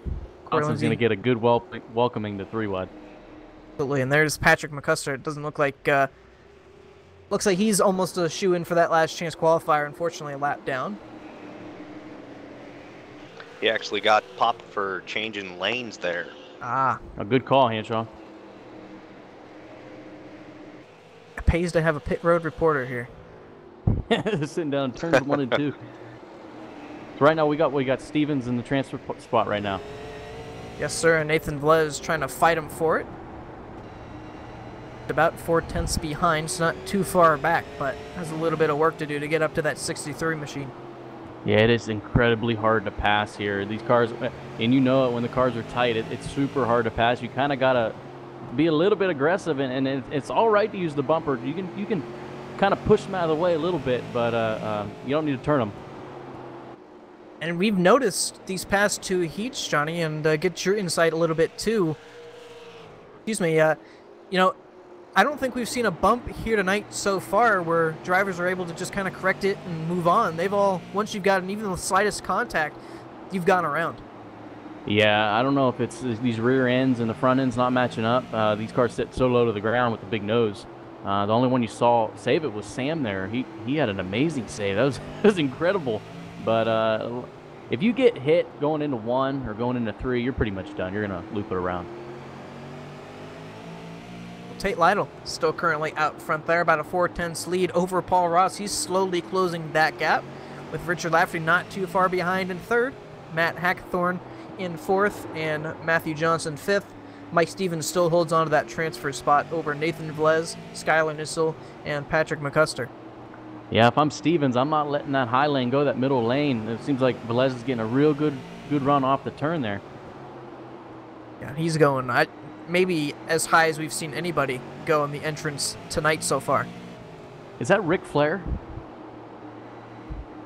on the rear end of Stevens? Hanshaw, can you see it? Is that Ric Flair down there on the rear end of Stevens? Woo! There it is. There it is. That is Ric Flair. That sure is Ric Flair. It How is. about that? The stars are out tonight. That battle's heating up between that Stevens and Velez for that transfer spot.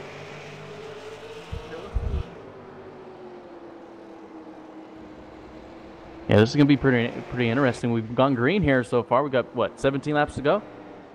Yes, sir. And tell you what, that battle for the lead has closed up with Paul Ross being right there on the back bumper of the 56 of Tate Lytle, giving him no breathing room. One mistake by Tate. And Paul's going to pounce. As you can see, Tate's actually going up a little bit higher, but Paul's going to have the nose just on that bottom line there. Yeah, Justin, I don't know if the weather's changing at all or if the track conditions are the same, but the bottom seems to be coming in just a little bit. Well, we can confirm that the track temp has gotten a little bit down from what we've seen in practice. I don't know if it's carried over in the past 2 heats, but it's gone down from 92 degrees track temp to 86, so a little bit of a difference there. Yeah, Paul's definitely running that bottom lane. He's actually got almost 4 wheels left of the yellow line. And I was curious to see if we were going to see anybody try that tonight, and it looks like we are, because I know some cars, that's more of a favorable line all the way down on that bottom. Yeah, it works for qualifying. I haven't seen it used for the race. The Tate gets loose there. Didn't really seem to... Tate, actually, yeah, he's a part of Johnny Thomas Racing, and so is Richard, and Wade. And Steve, actually. We got a whole bunch of cars here tonight. Packed field. We can do that for the All-Star race. Can't do that for any other. Paul's going to drive it in hard there. Still putting the pressure on. These two get to battling. I don't think Richard Lafferty will be too far out of it as well there in third.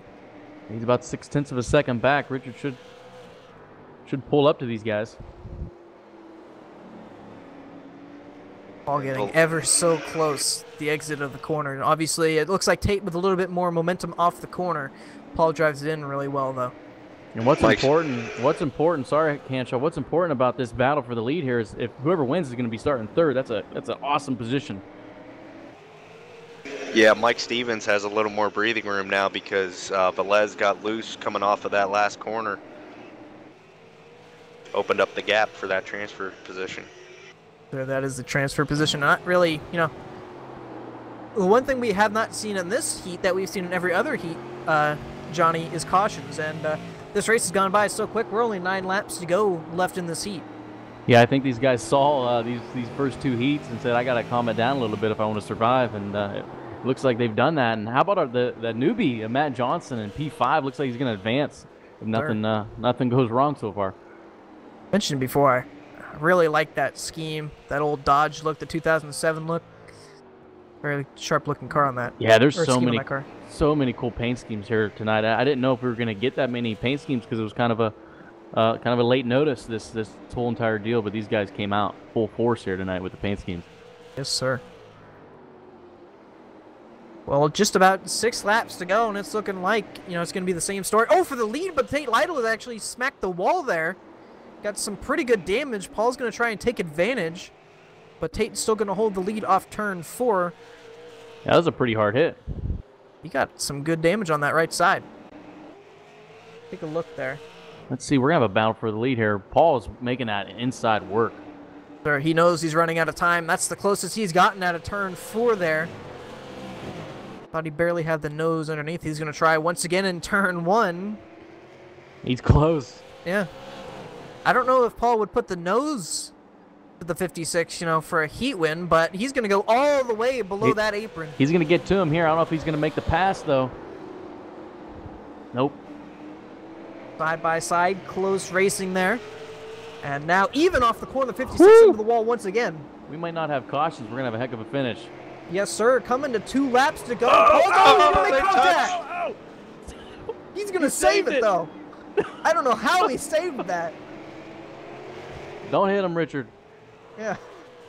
Yeah, that was definite net code right there between the 56 and the 18. Wow. Did you see that, Hanshaw?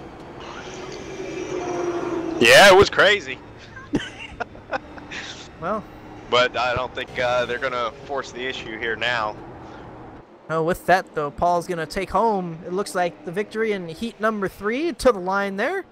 Tate Lytle, Richard Lafferty going to be second, third for JTR here tonight. A good run for us. So we got 3 cars in the show right now. Good heat, good heat. Yes, that was sir. Fun, clean, nice clean heat. Quickest heat we've had so far here tonight. So. Yeah, I'm sure Corey's happy about that one. Yeah, I'm sure a lot of guys are. I saw in chat earlier that someone said it was going to be a long night, so that'll make it just a little bit quicker. Yep. This 125 laps shouldn't go too long. Gotta make sure that caution counts down a little bit. Well, why don't we talk to the winner of heat number 3 here, and why don't we let the boss man take it over here?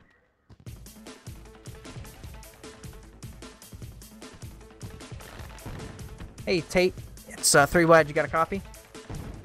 Yeah, go ahead. Well, Sorry, go ahead. Justin. Oh. Go ahead, Justin.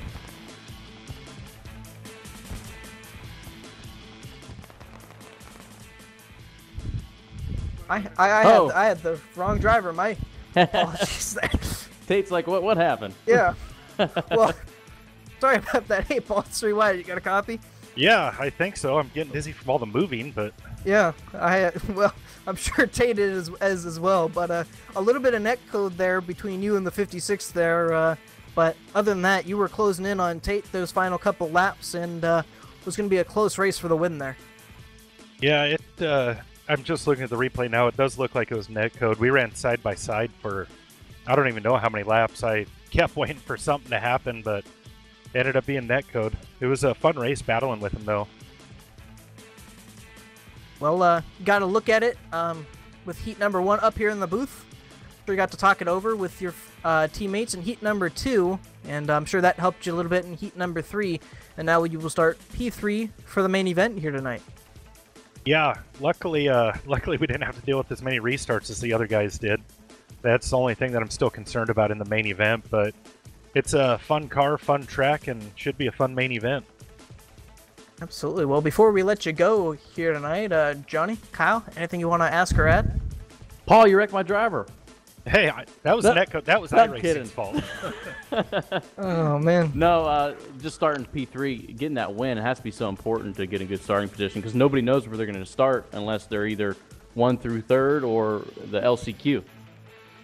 Yeah, I was gonna just ride it out behind him and, count my blessings for advancing to the main, and then started catching him, and he kind of bobbled, and I got below him, and at that point, I figured if nothing else, we can put on a show. It was definitely a show. Absolutely. Well, once again, congratulations on the heat win here tonight, heat number 3, and you'll be starting P3. That's Paul Ross here, heat number 3 winner. Thanks, guys. Yep. All right. Well, first of all, huge apologies, Tate Lytle. I kind of pulled a Carlos Acosta a little bit, but let's take you through where everybody finished here tonight. Paul Ross is going to be your winner for heat number 3. Tate Lytle will come home second. He will still advance into the main event there. Richard Lafferty third. Matt Hackathorn fourth. And Matthew Johnson will round out the top 5 there. Mike Stevens will hold on to that final transfer spot. And the cars going into the last chance qualifier there. Nathan Velez 7th, Skylar Nissel 8th, Patrick McCuster in 9th. And I believe that's it. Yep. So before we let you go, guys, Johnny, Kyle, thoughts on this third heat race and last chance and the main event? Yeah, that heat was clean. I liked it, clean and green. So hopefully this LCQ, I don't think it's going to be clean and green. A lot of these guys want to make it in, want to have a shot at this money, and I know Hanshaw definitely wants to make it in.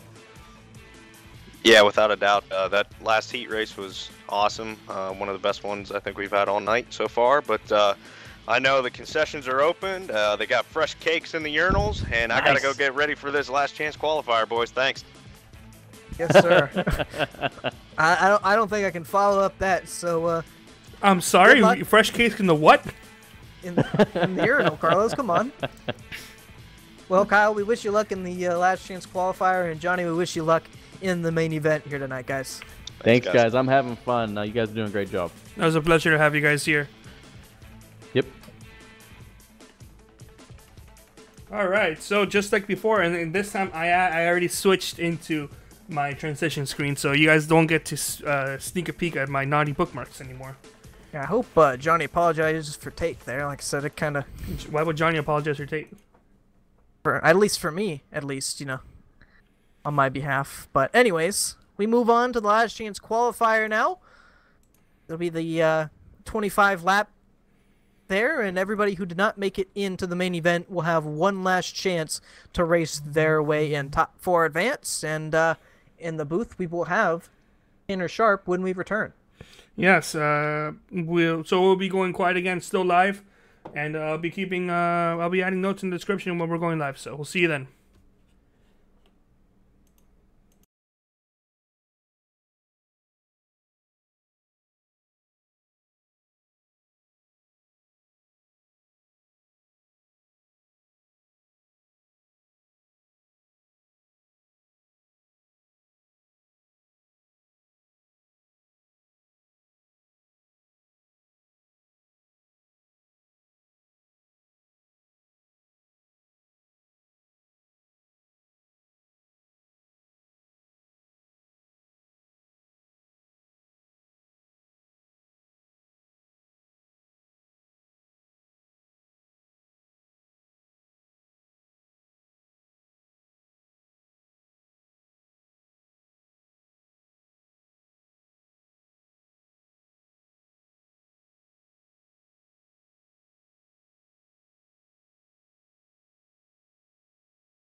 And we welcome you back to South Boston here tonight for the last chance qualifier event. 25 laps and the top 4 will make it into the main event. A good chance to, maybe if you didn't have a good heat, get another chance at it. And with us in the booth, the man who's usually with us here every week for the RaceKings Cup Series, Tanner Sharp. How's it going? Going all right. Just finished up some dinner watching the first 2 heat races, and now we're going to watch the last chance qualifier to see who's going to make it into the main event tonight. This should be pretty exciting. Yes, sir. And, these last few heats have been pretty exciting as well. And, all the hype's kind of built out around this last chance qualifier. Everybody thinks it's going to be a good one, with everybody trying to fight for that final transfer spot. I have a chance of that $100. Yeah, absolutely. A lot of money on the line tonight, but, a lot of these drivers got their one more chance. So these drivers in this session have one more chance to get to the final round, that main event. And it's a lot of good drivers in here, just going to see which ones are going to make it. So kind of surprised Johnny Thomas is in this round, but hey, he's fast enough. He was fast when I was racing earlier in the heat race. He's an official. Oh, okay. Sorry, I couldn't tell if he was an official or a racer tonight, but nonetheless, you got some pretty good drivers in here that I'm looking at right here. The Andrew Rucker's one of those drivers. Corey's in this one. Skylar Nesto, Nathan Velez, especially Christopher Munger, dude. Chuck Sweeting, that's a surprise to me. As fast as he was in the truck race last night and in the practice earlier tonight here in South Boston, kind of surprised to see him here in the last chance qualifier, but he's got one more chance to make it into the main event tonight. Absolutely. It's a great chance for, as we keep mentioning, didn't have such great luck, still get another shot at it, and should be a fun one. In qualifying currently with Nathan Velez, just currently in first, just out of heat number 3. Just saw him. Christopher Munger, the guy you just mentioned, up to second on the board. Chuck Sweeting in third. Chuck, I thought, would have a better run in his heat than he did. Unfortunately, didn't quite make it into the main event. Yeah, most definitely, and a lot of these drivers kind of, it's kind of surprising that they were didn't make it to in their heat. But again, that just goes to show how much talent there is in the league, and you can only fit so many drivers into a heat race. So this is the chance right here. So far, you got Nathan Velez. He's got a good shot so far to work with that clean air. I know William in the second heat race has a chance to work with that clean air, and he's in it. So. Absolutely, and Tanner, you were hyping it up so much, you battling with Cameron Rich for 30 laps here. Unfortunately, he's not in the race tonight. Yeah, I gotta yell at him for that. And I think I did that last night, but I'll yell at him again, saying, "How come you're not here, man? We've been back for 30 laps straight." And it was at the time that was some great racing. We both admitted it. It was one of the best racing we've ever had, really. But don't know and we kind of did see that earlier tonight between Paul Ross and the 56 car, Tate Lytle here tonight, and how hard it was. It was so hard to pass. Unfortunately, it looked like a little netcode. It took the 56 out of the race lead, but although we were trying to see how Paul can utilize that bottom line to keep competitive with that 56 car, so hopefully we see more of that tonight. Absolutely. Hey, sorry to cut you guys off. We got Thomas Morris in the chat. He's saying he just got home in time for the fun. Thomas, you missed some very hectic first 3 heat races. We're in the last chance qualifier. Thomas, in case you don't know, he's one of the main guys for OCR Television.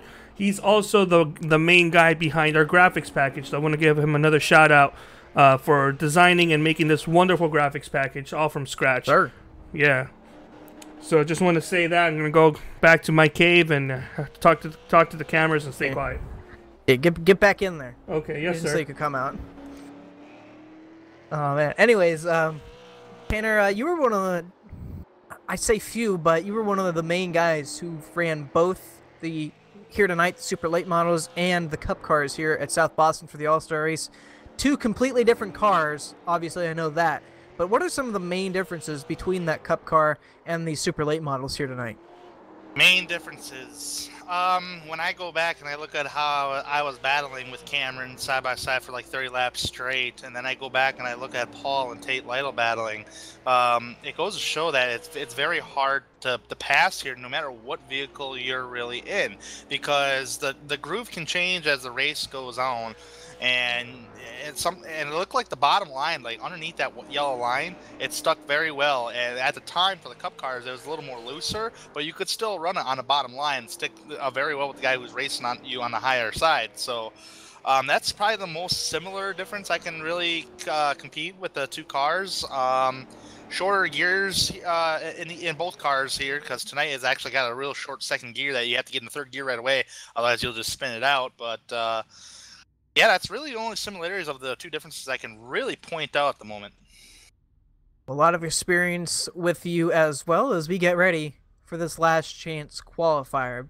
I believe it was Nathan Velez on top. It was with a 15.315. He will start in position number 1 here tonight. Christopher Munger will start second. Chuck Sweeting will start third. Andrew Rucker fourth. And Chad Brown will round out the top 5 there. And Wade Lear will start 6th. Corey Lindsay 7th. Skylar Nissel will start 8th. Kyle Hanshaw 9th. And Patrick McCuster will start 10th. And Johnny Thomas, as we mentioned, the admin here tonight, making sure everybody keeps clean. Well, Tanner, you ran a heat... Excuse me, yeah, I didn't even mention the top 4 qualify, so 6th on down definitely have some work to do here if they want to make it in for a chance at that $100. Thank you, Carlos. Well, Tanner, you raced in heat number 1 there. Give us a little insight on what we should expect with all these guys who didn't make the main event. Obviously, they want a chance, as we mentioned, at that big prize. Well, try to get single file as best as you can, because the more you're going to battle side by side with somebody, the more you're going to wear out your tires, and another driver's going to come up and pass you. As you've seen in the first heat race when I was in it, we got single file kind of pretty quickly, and I wanted that inside road because that's where everybody ahead of me was running, and I just kind of jumped to the inside on somebody or slammed somebody's door. And just try to stick to the inside as best you can, and try not to overshoot the corners, because it is very, very easy.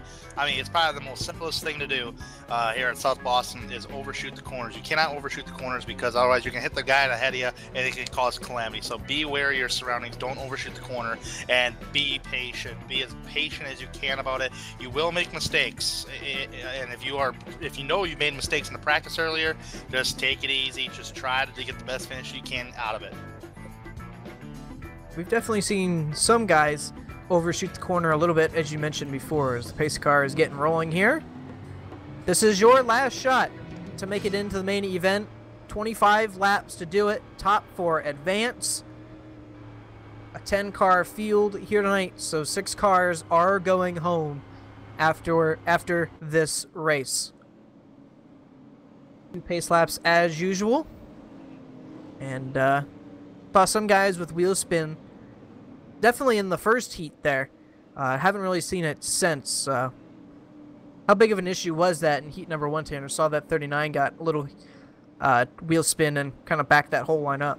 Yeah, practically everybody in the top 5 had a big wheel spin. You had to be really careful on getting into the throttle. If you just gun the gas, you're really going to spin it, and then you got to really hit third gear right away to keep that car stable. So just be aware. I thought about starting third gear at one time, but majority of the time it was second gear. But here we go. Pace car's in. Yes, it is. The 48 of Nathan Velez is on it, and the green flag is out. 25 laps to get it into the show. A good restart, or a good start for the leader as usual. Scoring resets there with Chuck Sweeting and Christopher Munger there battling for a second. Chuck's going to get that spot. Now it's going to be Andrew Rucker and Chad Brown battling for 4th. Yeah, Munger is as fast as he was there, Justin. He just cannot get going in a higher line. Everybody's starting to blow by him on the inside. He's already lost a couple of positions. He started 2nd. He's already backed up to 5th. Right now he's being overtaken by Wade Lear. All the way back to 6th he goes, and obviously that's not the spot you want to be in. Want to be up into that 4th spot at least. And we mentioned it earlier, Tanner. It seems like any sort of contact these cars make, as we almost saw it right there for 3rd with Andrew Rucker and Chuck Sweeting. Oh, but there is contact. And that will bring... Oh, my goodness. The 6th stuck in the tire... No, he's not. Okay, I thought he was stuck in the tire barrier. That was an incredibly hard hit for that 6. 26 got into the wall there a little bit, and what I was just about to mention, any sort of contact seems to spin these guys around. the 64 Chad Brown couldn't get stopped fast enough, and huge contact for the 6. Yeah, these cars are very sensitive on contact, and looked like the 6 tried to get back on the racetrack, but ended up hitting the tire barriers instead. Well, that will bring out our first caution of this event, the last chance qualifier. The biggest driver that really benefited from that accident, this is now the second place car, Wade Lear. He's now in second place. He had a rough start in his, I think he was in the second heat, but and he had a very rough heat race throughout the entire 30 laps, but now he's up there in second place, just getting by unscathed.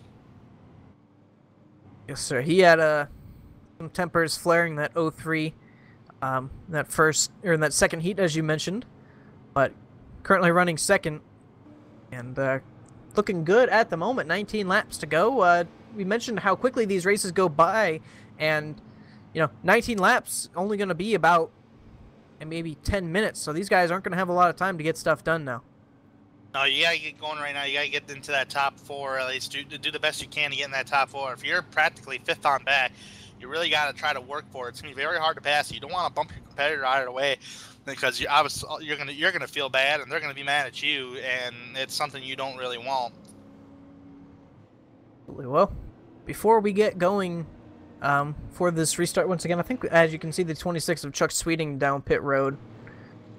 That's one thing we haven't mentioned. I'm sure we'll see it more in the main event. Pit stops are extremely long. I think Paul mentioned it in heat number 1.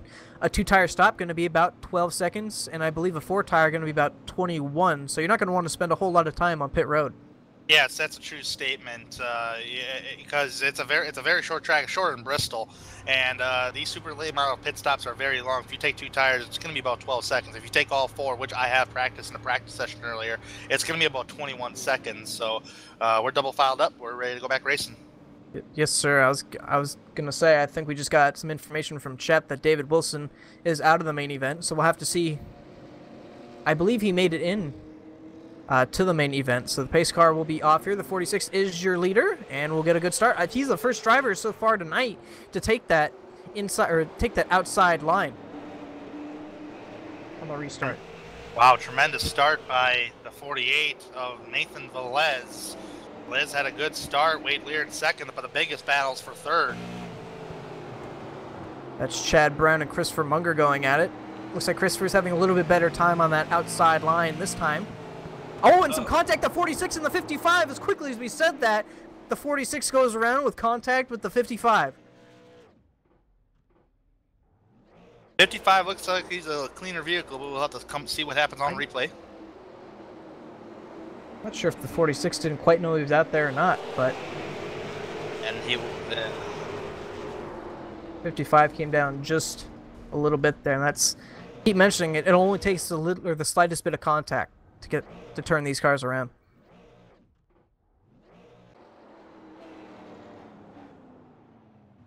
But well, you can still run with a damaged car, though. It's just it's just a matter of how much the thing is going to get beaten up before it gives out. And this being a short track, aero really doesn't play too much of a factor. It's more the suspension damage you're really going to want to worry about. Yeah, absolutely, and everybody's currently still on the lead lap, so a lot can happen from here on out to lap 25. You see in the first heat race when I was in the back of the pack, and all of a sudden I found myself in 6th, just barely making it into the main event. So, and well, with only 12 laps to go, probably going to have a restart with 10 laps to go, I'd have to assume. Currently just in it right now. The 90 of Corey Lindsay in that final transfer spot, 4th, and Skylar Nissel just behind him in 5th. Skylar, I don't believe, has raced so far this season, so nice to see him once again in the race here tonight, and still has a good shot at trying to make his way into the field. He has a shot, but he's going to have to work a little harder to try to stay in line and wait for something to happen, or try to produce something yourself. You got a very short time to do it in this last chance qualifier, so we'll definitely have to see what's going to happen here as they're going to double file up at their start-finish line here, I believe. Yeah, so it'll be a restart with 9 to go. Should have gotten the 2 to green this time, and you can see they're already starting to double up Again, Nathan in the 48. I haven't seen anybody else as the leader take that high side so far here tonight. He's the first one to do it. Very interesting choice indeed, but the high line can work. You did see how it worked between Tate Lytle and Paul Ross. Tate was able to still hang on to the race lead on corner exit from Paul as Paul was trying to utilize the inside row. So we'll have to see this. But you have to understand Nathan is working with a lot of clean air on these restarts. Yes, sir. And the pace car will pull off this time. There it goes. Nathan's on it, and the green flag is out with 9 laps to go here tonight. Boy, there goes Skylar Niss on the inside of Corey Lindsay for 4th spot. That is the final transfer point, from my understanding in this series. Corey a little high above the track. He's going to lose the position. He's trying to hang on. There's Sweeting on the bottom trying to get back into this mix. Oh, and the 31 gets a little bit... Oh, and the caution's out. The 55 of Christopher Munger back in the field. Oh, and the 46 of Kyle Hanshaw. I'm sure that was from contact before. That's interesting how that brought out a caution, but they brought out our last caution, and I'm sure... Oh, and some more contact here. The 55 just hit the 46 under caution. Tempers flaring once again. I was just about to say, could be some short track tempers, because these two did get into it at the earlier in the race, didn't they? I believe so. I know before it was the 76 and the 03 that had gotten into it before. Oh, yep. Well, the 03 is actually still hanging. Actually, he was the lucky go guy on the outside at that first caution. Sure. I mean, with that caution, that's put Skylar Nissel into the final transfer spot. Currently transferring. Obviously, we still have probably a restart with 3 to go, I'd have to assume. Would be Nathan Vlez, Wade Lear, Chad Brown, and Skylar Nissel. Obviously, everything can still change here before that checkered flag flies. Actually, I take that back. That incident earlier was Chad Brown and Andrew Rucker, or excuse me, Andrew Rucker and Chuck Sweeting was the first caution.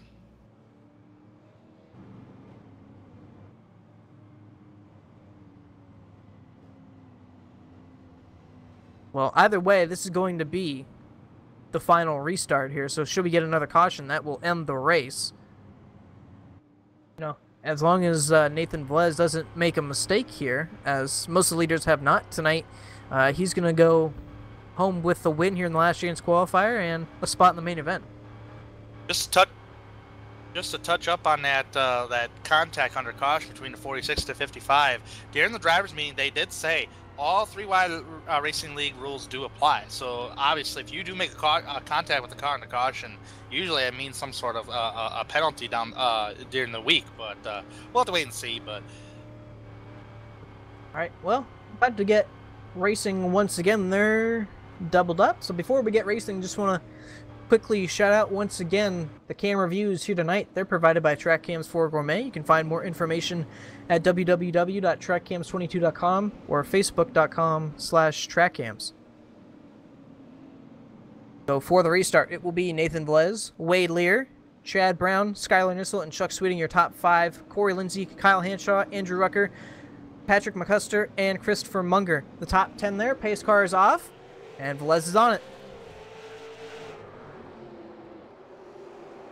Chad Brown going to try and get underneath the 31 of Skylar Nissel there. That's the transfer spot. Oh, the 26 into the wall back there.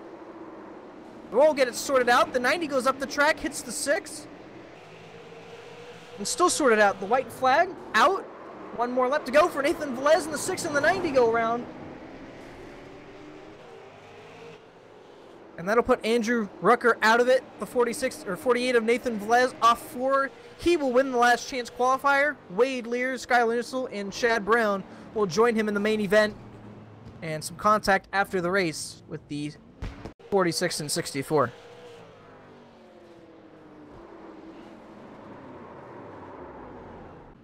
Well, how about that for Nathan Vlez and Skylar Nissel as well? tempers flared, and a heck of a racing coming to the end like that right there. Velez gets his victory to get into the last chance, get into the main event. Wade Lear, Skylar Nitzel, Chad Brown, what a top 4 to get their final opportunities to get into that main event. So they'll see some. Hopefully, they might see some big bucks later tonight. We'll see. Yes, sir. Well, why don't we bring in our winner here? Make sure I get it right this time. Nathan Velez in the 48. Let's bring him up. Hey, Nathan, it's the 3 wide booth. You got a copy? Yeah, I do. What's going on? Well, didn't quite have the speed to get it in on heat number 3, but you led all the laps in the last chance qualifier here to solidify yourself into the main event. Talk us through that race. Well, we only got to one run, full of green, then caution. I mean, it's all about track position at that point. I didn't really have to do much, but just take off at the start of every green flag and then a yellow, 5 laps of caution. Absolutely, but we go into the main event now, 125 laps. What are you looking forward to most in that race, besides obviously trying to win that $100? Just looking to get consistent, get a little more speed, I guess, and be more consistent. I had a good qualifying on this last heat, but I wasn't the fastest on the track. I just I was just trying to advance. So before we let you go, Tanner, you have anything you want to ask or add? Yeah, Nathan, looked like you had a great run there out tonight. How important was it to have that clean air? Because it just seemed like having that race lead and that clean air just meant everything. As you said, track position was just king. Oh, it was everything. That's what kept me out of the third heat. The first heat I was in, messed up on my first lap of qualifying and hit the, just scraped the wall. But that disqualified my first lap, which would have been, a pretty good lap. So track position is all about qualifying. All I got there, Justin. All right, well, congratulations getting into the main event here tonight, Nathan. We wish you all the best there in that main event. Thanks, sir. Thank you, guys. All right, that's Nathan Velez, winner of the last chance qualifier here tonight. Let's take you through where everybody finished here tonight. Advancing into the main event will be Nathan Velez. He's the winner here tonight. Wade Lear finished second, Skylar Nissel third, and Chad Brown fourth. Excuse me, those will be the top 4 advancing in. Going home tonight, Kyle Hanshaw, who finished 5th here tonight. Chuck Sweeting, 6th. Christopher Munger, 7th. Corey Lindsay, 8th. Patrick McCusker, 9th. And Andrew Rucker in 10th. Well, Tanner, as it seemed in most of the heats, track position mattered for the leader and didn't really have a whole lot of lead changes all throughout the 3 heats and the last chance qualifier, but once again, tempers flared. Tempers flared, and sometimes you gotta keep those tempers in check. But I'll tell you what, that main event's gonna be coming up soon here, and it's gonna be an entire different race because we got some stages in there, so it's gonna be an interesting. It's gonna be very interesting. We might see maybe we'll see some strategy. We'll see. Yes, sir. Well, we wish you the best of luck, Tanner, in the main event, and we thank you for coming up to the booth and talking to us for a little bit. No problem, guys. Have a good broadcast, and hopefully we'll see you guys later. Thank you so much for being here, Tanner. Thank you, Carlos. All right, well, Justin, that was a very exciting last chance qualifier. We got to see a lot of stuff. We got some short green flag runs, a couple cautions. A lot of cautions, and a lot of wrecking there at the end. Wow, yeah. That's very exciting. Unfortunately, these races have gone a lot longer than most of the drivers expected, so we do have some drivers that are not going to be continuing even though they have qualified, such as Kevin Finn and David Wilson. They both have elected to withdraw from the events, considering that they're East Coasters and they have to wake up really early for work. So it's a shame, but unfortunately life does get involved in that way. Yes, sir. Well, on the bright side, we have the main event to look forward to. These last 3 heats and the last chance qualifier have been intense, exciting, and I've seen some tempers flare along the way, and I have to imagine it's only going to be so much better in the main event tonight. Well, believe we have some time before we get set for the main event. Why don't we walk you through how that's going to work here tonight for the main event? So, the 6, of course, the top 6 in each heat, as we kept mentioning, advanced into the main event. The top 4 from that last chance qualifier made it in as well. And the main event here tonight, we've kept hyping it up. It will be 125 laps, but More importantly, there will be 3 segments. The first segment will go from lap 1, of course, to 47. Segment 2 will go from 48 to 97. And segment 3, 98 to 125. Cautions will be displayed at each of the segments. And the winner at the end will take home $100, as long as, quote, they should win with the respect and integrity we all expect from 3-wide racing drivers. So I don't want to see any dirty racing. I want to see it clean, and I have to imagine we're going to see nothing but that. So the main event should be starting up here in a little bit, seeing the start time of 9:08. For the West Coast. Excuse me, yes. I keep forgetting it's 12 o'clock already on that East Coast. If you're with us on the East Coast, we thank you for sticking up so late, and you're in for a heck of a show. Yeah, this 2-day event is glad you're here for us to watch. Why don't we go through some of the comments here, see what the comment people are saying. Justin, go ahead and take a look while I set this up. All right, let's take a look here. Yeah, Chuck Sweeting in the chat saying load her up. Unfortunately, did not make it into that main event, so unfortunate for him. Taking a look here.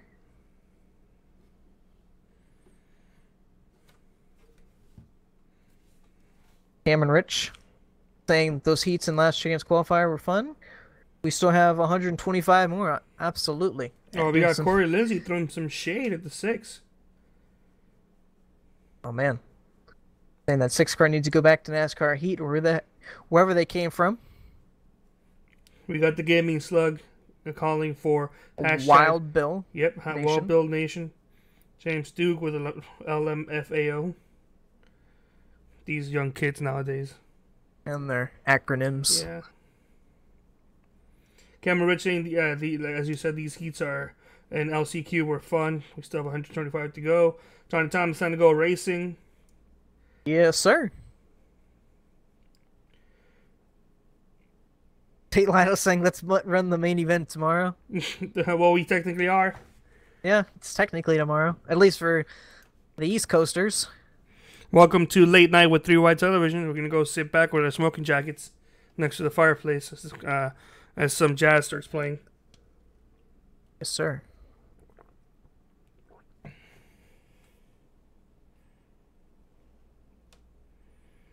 Corey is not having it with the 6 right now. He is not having a good time.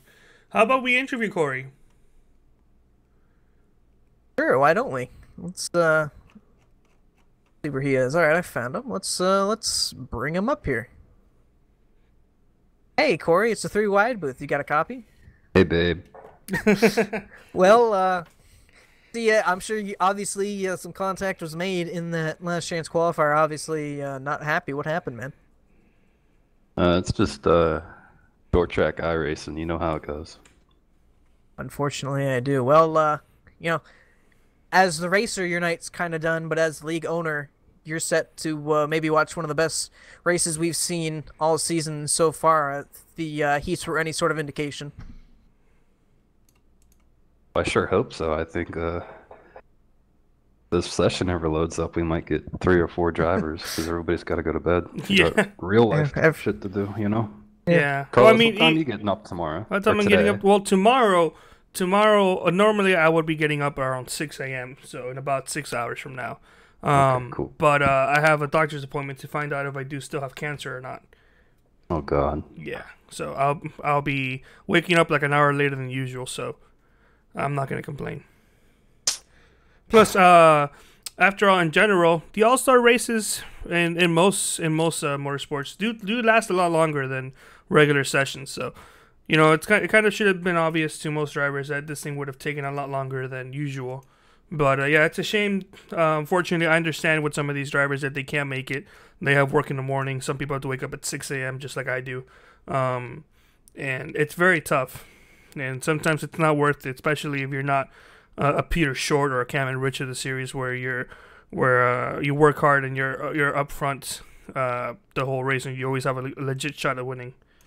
So it's a shame, but yeah, maybe we can consider running shorter heats or maybe less heats. But at the end of the day, this is Corey. You and Johnny have set up a fantastic thing here tonight, and I hope this continues on for next year. This has been a blast. Hey, thanks. I hope it continues next year too. So, Johnny, Justin, any last questions you have here for Tanner? For Corey? Well that's not Tanner, first of all. Sorry, Lord, dude. That's kind of disrespectful. Not only am I sick, I'm also tired, so I apologize for that. It's alright. We've all made mistakes so far here tonight. It's 3 white after hours. Yeah, 3 white after dark. Absolutely. Well, so we know that I believe David Wilson had made it in to the race. Corey, are we adding anybody else to the race since it looks like he's not able to make it? I don't think so. I think we're going to stick with what we got. The guys that made it, they can race. The guys that didn't make it, we'll stay sturdy to that and making sure that everybody that's eligible gets to race. And the guys that didn't make it, they get a watch. We may have some issues. Well, so we're going to leave Corey for that. Corey may have to take care of some issues there on one of the chats for the 3 white racing league. So yeah, thank you so much, Corey. Hopefully whatever issue just popped up gets fixed. Cool, thanks guys. Well, that was Corey Lindsay, league owner and driver of the 90 here tonight. I don't know what issue he's talking about, but never mind. It got resolved. Richard Hines was saying he was not able to join the room, but it looks like after refreshing, he was able to get in. So he had that glitch. I believe he was getting the same issue I was getting. So speaking of rooms, the room lobby is up, and I'm loading in right now. So we're not going to go dark right now, even though it is 3 right after dark. It's dark, yeah. This is it, ladies and gentlemen. This is all 3 of you watching this race right now. This is it. It's going to be the main event. As Justin already mentioned, it's going to be a heat race, a stage race, pardon me. 125 laps overall. And actually, Carlos, they're calling it segments. So segments? Just wanna... Well, you know what? That just shows that I have no idea what I'm doing right now. Yeah. I don't even know why you're talking right now. Yeah, I'm sorry. I'm going to be joining you for this race. I won't be talking too much because I'm still going to be manning the cameras and I'm still sick. But, Justin, you're not going to be fully alone tonight. Just a little bit alone. Man, I sure appreciate it. I feel like I could have done it alone, These guys put on such a great show, and oh my goodness, the 18 was flipping through the air on my screen. But, anyways, about ready to load into the session here. Obviously, no qualifying. About 2.5 minutes left until we start this main event, folks. It's sure to be a good one, and if you're still with us, we thank you once again. Happy Tuesday for all you guys on the East Coast. On the West Coast, it's 9 o'clock. I sure hope you've had dinner so far. Man, am I glad I ate before we started this thing. Had no idea it was going to go on for this long, but I'm not complaining. I'm enjoying this. This has all been a blast of racing. I'm going to complain tomorrow when I have to wake up for sure, without a doubt. But that's my life. I hate myself, and I like torturing myself with lack of sleep. Oh, let me tell you, it's both a blessing and a curse to be on the West Coast. Most of the times, things happen sooner, and, yeah. And we're back. Just like that, we got everything all right, up and running. Yeah. How about that? All right, well, ladies and gentlemen, we're getting ready to race here. Let me open up my timing and scoring real quick. That way I know what the heck I'm talking about and not just splurting nonsense. Yeah. So this is going to be the biggest field out here tonight because right now we have 16 drivers on track. Got Tanner Sharp, Levi Zielinski, James Duke, and Chad Brown that have yet to get on track. So that should be around 21 cars. Overall. 2021. Actually, no, excuse me. Corey Lindsay in here still, so probably doing some officiating tonight. Yeah, Corey Lindsay is officiating, so he did not make the events. All right, well. We do know we have guaranteed cautions, not that I don't think we'll need them, but looking forward to this race. We know at least 3 things here that will happen tonight. One driver, we're gonna have at least 3 cautions here tonight. We're gonna have some hurt feelings and bent tempers, and bent tempers? You mean bent fenders? Nah, bent tempers. I've never heard of it being used like that before. Well, it's a West Coast thing, but you wouldn't know about that anyways. And time. And we have one driver going home with $100 tonight. That's what it's all about here. And just heard from Corey that he believes that he has the lineup all set up, so we're ready. All right, let's take a look. Who should be starting first? Because I have no idea. It'll be... Well, I believe it should be... nope, it'll be Peter Short, who will be starting number 1 here tonight. I was showing William Kruska, but it should be Peter Short starting first here tonight. William Kruska will start second. And then it'll be Paul Ross third. Mike Stevens fourth. You know, maybe on that front row, Peter has to start on that high side, I'd have to assume. Maybe. But Chad Frankenfield going to start 5th. Richard Hines 6th. Johnny Thomas 7th. Jordan Teal will start 8th. Tanner Sharp 9th. James Duke will start 10th. Matthew Johnson will start 11th. Lytle 12th. Sam Close 13th. Levi Zelinsky will start 14th. Matt Hackthorne will round up top 15 there. Richard Lafferty will start 16th. Nathan Velez will start 17th. Wade Lear 18th. And rounding out the back there, Skylar Nissel will start 19th and Chad Brown 20th. All right. Peter looks like he's going to take the inside line. Yeah, I think maybe they knew it was a mistake there, so he'll move down to the bottom hopefully it's line. just a front row issue. And of course, still 2 pace laps around here. And then we'll get going. So once again, 125 laps. The first segment end will be at lap 47. That shouldn't be too long from now, depending on cautions. We saw how quickly those heats ended. This race, we know it won't go green all the way, but I'm sure it'll have a lot of action. And should be fun to watch. So, out of 2 there on the backstretch. Everybody get ready. It's about to be quite the show here at the front. It'll be Peter Short and William Kruska on that front row getting set to go. Pace car will pull in. And the green flag is out. Peter Short's on it. Ooh, a little bit of wheel spin from the 22 as well. Looks like everybody gets off cleanly. Now the battle on. For second, Paul Ross underneath the 84. William Kruska, contact! he's actually going to hit the 84. 15 of Chad Frankenfield What a gets save! into him. They saved it. Ross Really, the contact green. with the 15 is what kind of saved the 84 there. And I believe I heard more contact in the back.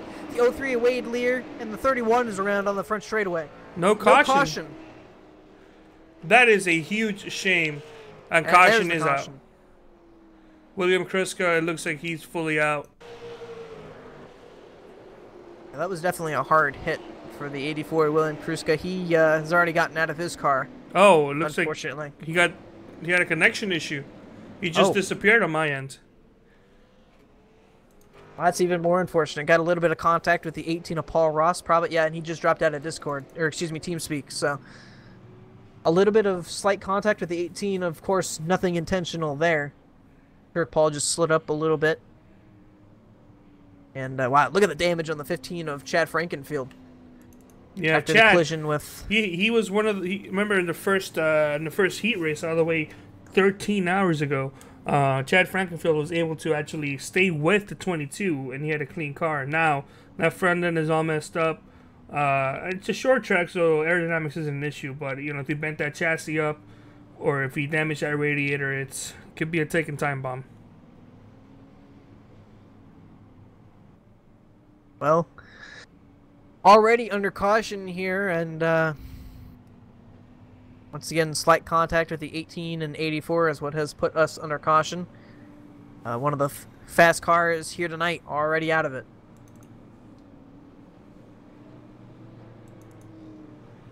Well, that'll move Paul Ross up to second. Chad looks like he's going to stay out there. Obviously, being a short track, you're not going to have too much time to repair. And Carlos, you mentioned it. Just have to hope that's not a time bomb waiting to go off with the radiator. The 03 is going down pit road to repair some damage. I would say keep the tires on. You don't want to go a lap down this early. Yeah. Definitely not a time to take tires at this point, but So without anybody being a lap down except for William Kriska and technically Corey Lindsay, but they're both off track, so we shouldn't have any issues, and it should be a quick yellow. Sure hope so. We want to get back to this racing.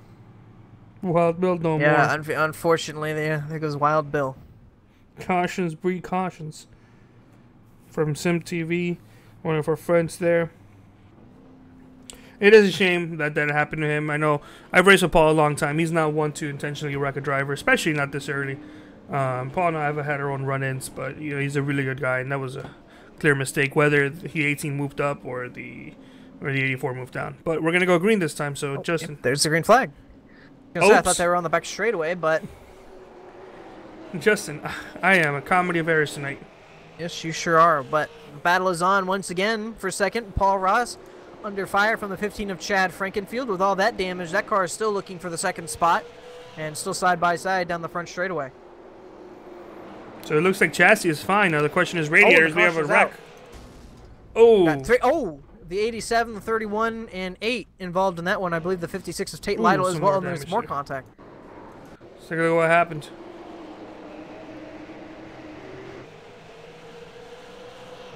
Did he get duped? No. He got Lytled. The 56 made some contact entering the corner there, and Skyler does a good job of hitting the brakes, making sure not to hit that 87, hit the inside wall. Oh, and then that was just a miscommunication there. That wasn't an angry thing. 87 actually doesn't look that bad. All the major contact he got was at low speed. He does have his door caved in. Hopefully his suspension is fine. Front end's knocked in a little bit on the right side. The 8 has a lot worse damage. 31 actually doesn't look that bad for the 31. 56. Well, yeah, 56. As we got from SimTV's race analysis, cautions are appearing to breed cautions here tonight. So far, at least. Casey Kane fans back. Cameron Witch with the Jesus. There's no Cameron Witch that holy. Well, that was a tough one, but we move on. Tate Lytle's in Pit Road. Same thing with Skylar Nissel. Both in them Pit Road. Skylar took 2 tires, I believe. Didn't repair any damage, or at least I don't think he did. Maybe all the damage he could repair with Tate still on pit road. 22 with that Cold Hard R paint scheme. Cold Hard R was the sponsor for the 3 Wide Main Series before I took over this year with the RaceKings Cup Series. Cold Hard R, they check them out there on Twitter. They provide wonderful trophies. They actually do some of the best trophies for a bunch of motorsports like drag racing and midgets and sprint cars and stuff like that. A bunch of dirt stuff that he makes the trophies for, and he does a fantastic job.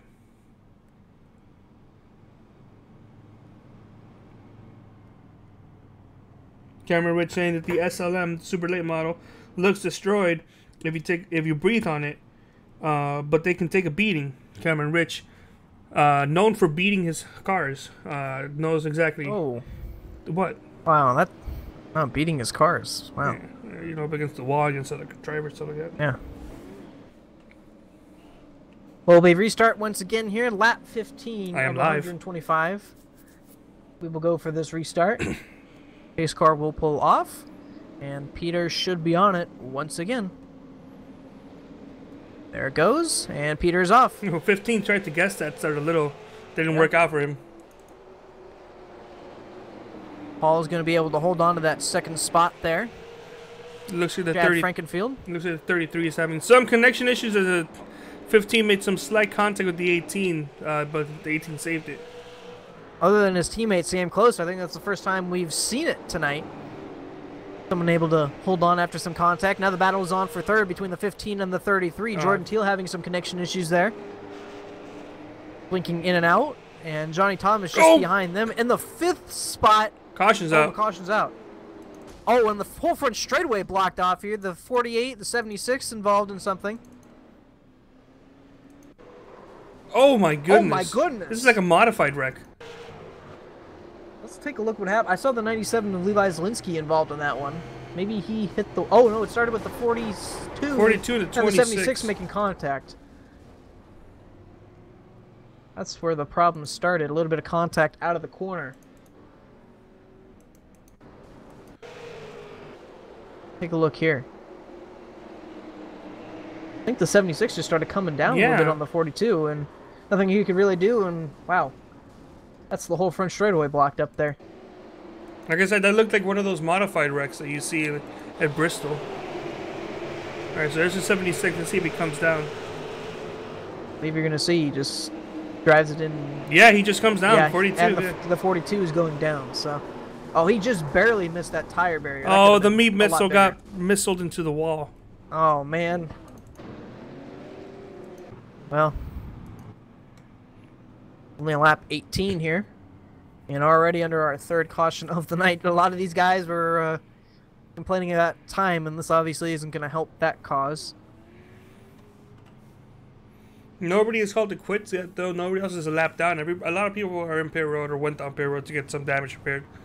Like Richard Hines brought it back down. 76 is down pit road. Looks like nobody has a DNF right now, with the exception of William Kruska, who had a connection issue. Well, we're losing him quickly here. It appears. Obviously, nobody off the track, but a lot of cars getting a lot of damage. But as Cameron mentioned, these cars can take a beating. There are still some cars out there that have a clean fenders and everything, like the A3, like the 3 of Tanner Sharp, who they repaired that car from the Heat 1 incidents. So we have our first car a lap down. It's the 87 of Richard Hines. Unfortunately, was not able to beat the pace car out. No, but on the looks of it, nose. I think he'll be fine on getting his lap back.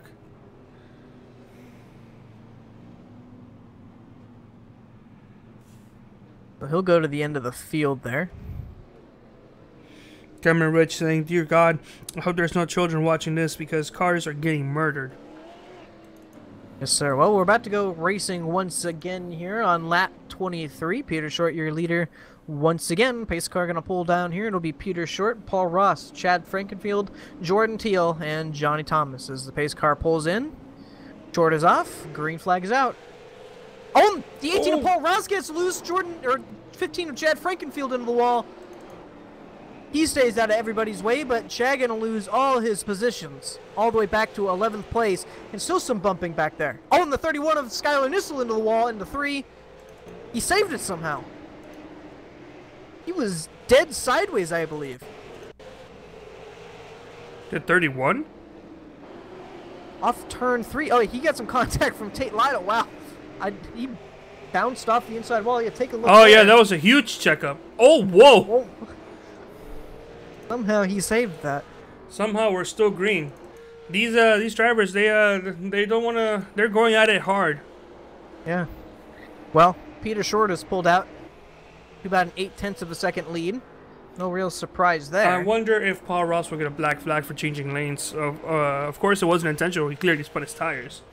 But I believe since it was wheel spin, I don't think they'll penalize him. I know that I made that call at Atlanta at one point, and that was corrected.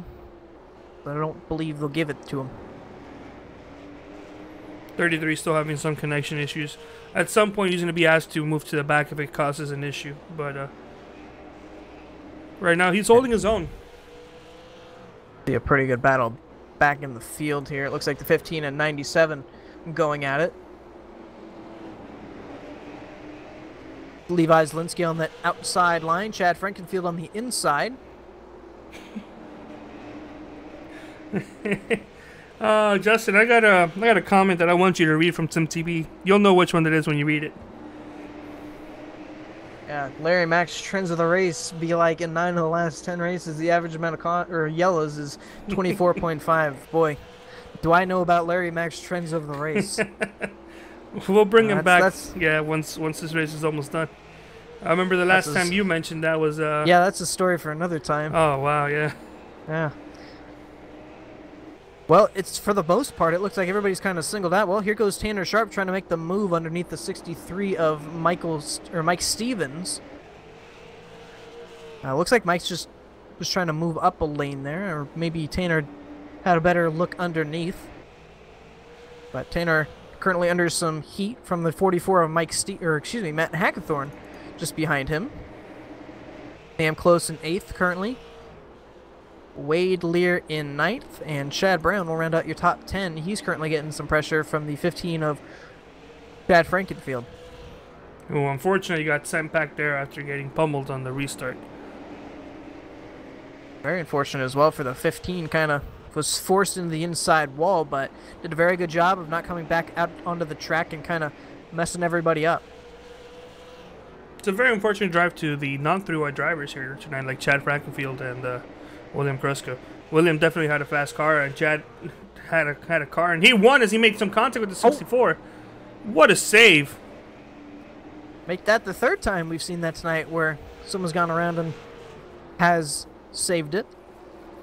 Don't get to see it often, but now he's battling with the 48 of Nathan Velez. In Heat 1, that probably would have been a caution.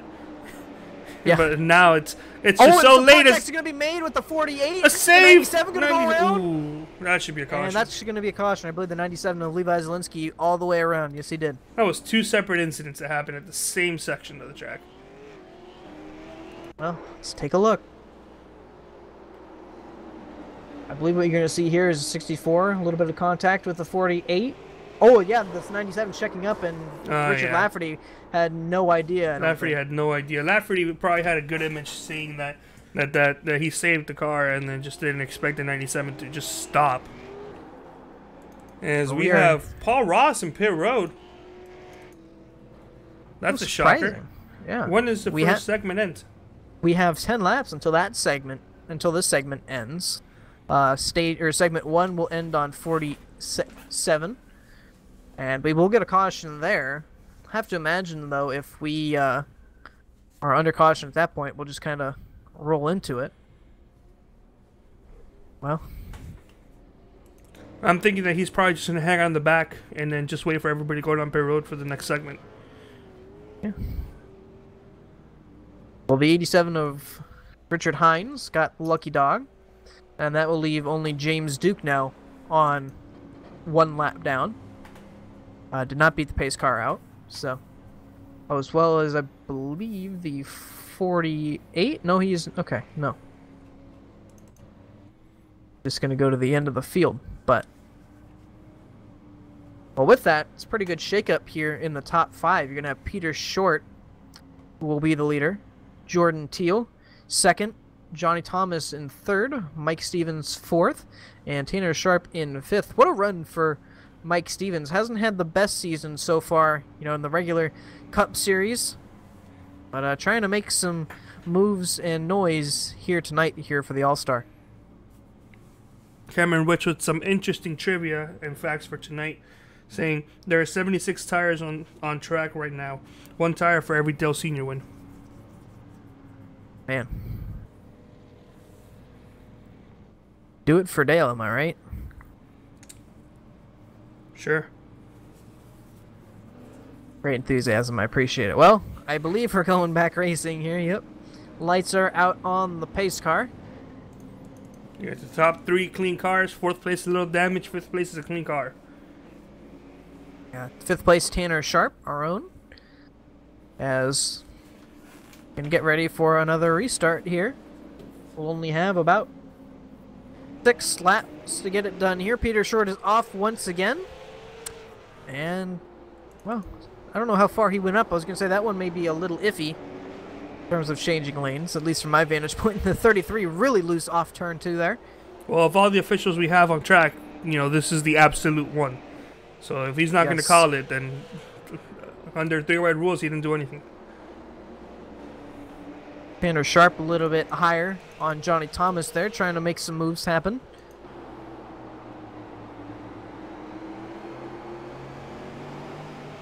Caution's out. There's the caution. 97 of Levi Zielinski. 31. Tate Lytle. Oh, wow, that's a lot of cars around there. Oh, 15 again, 48, 87, 56. Was Paul Ross involved on that is a question I'm going to have. I don't think so. Believe he was, no. Car still looks clean, so. Is on board with the 18. That may have happened actually the wreck was behind, yeah. Okay, yeah.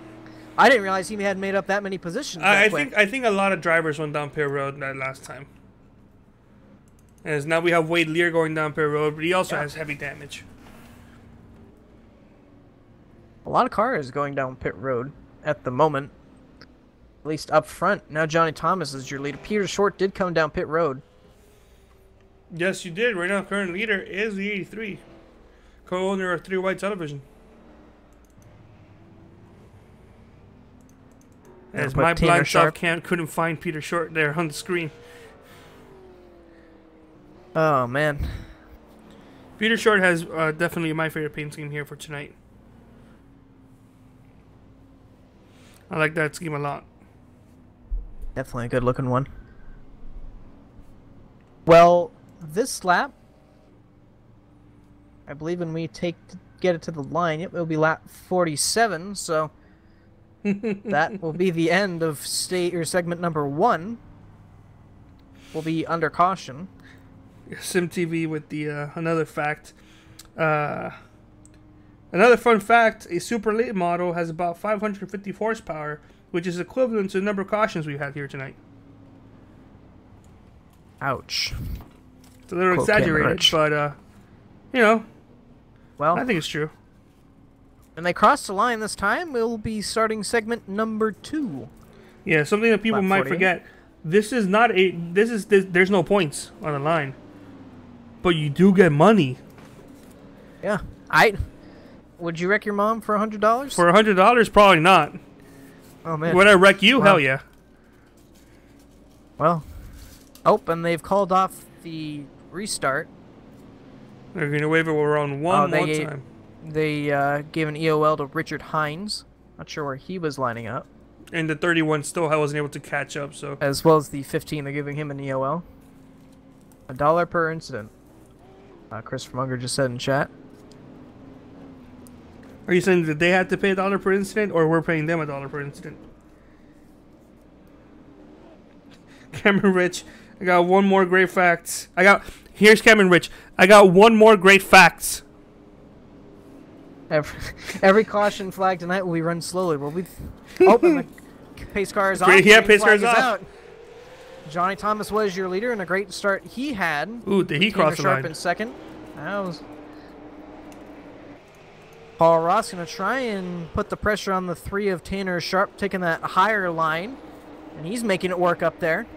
Going to be side by side with Tanner. Should have the momentum into 1, and he will take that second spot away from Tanner.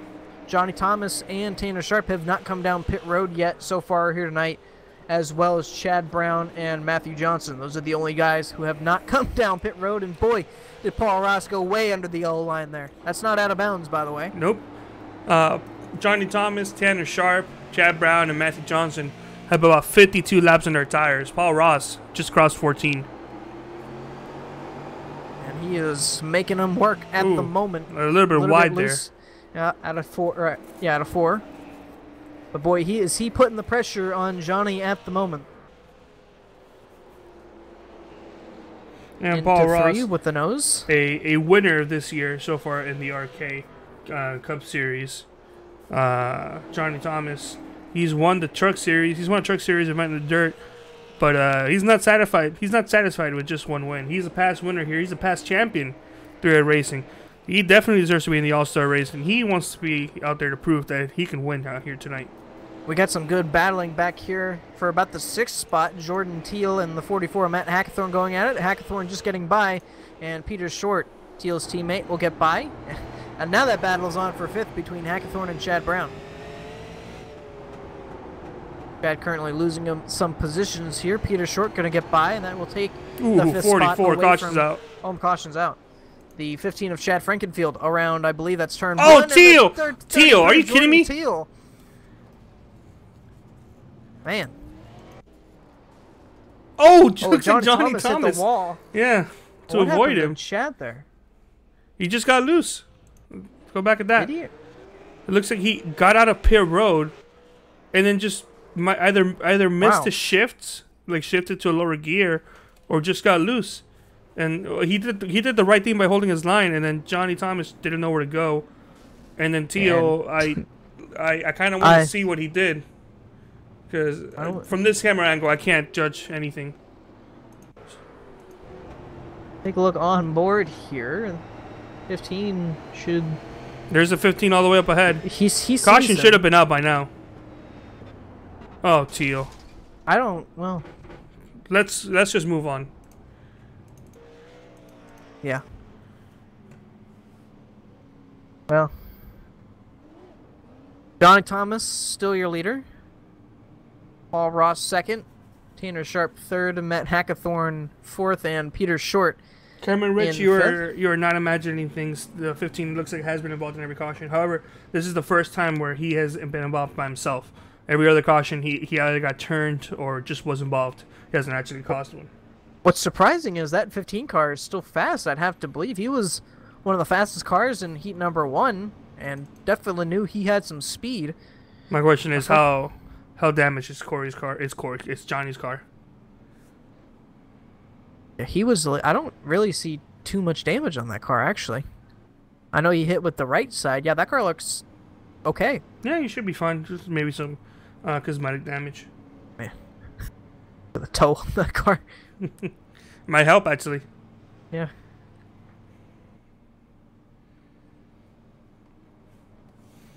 So we got a couple of drivers in pit road. 97 is Zelinsky.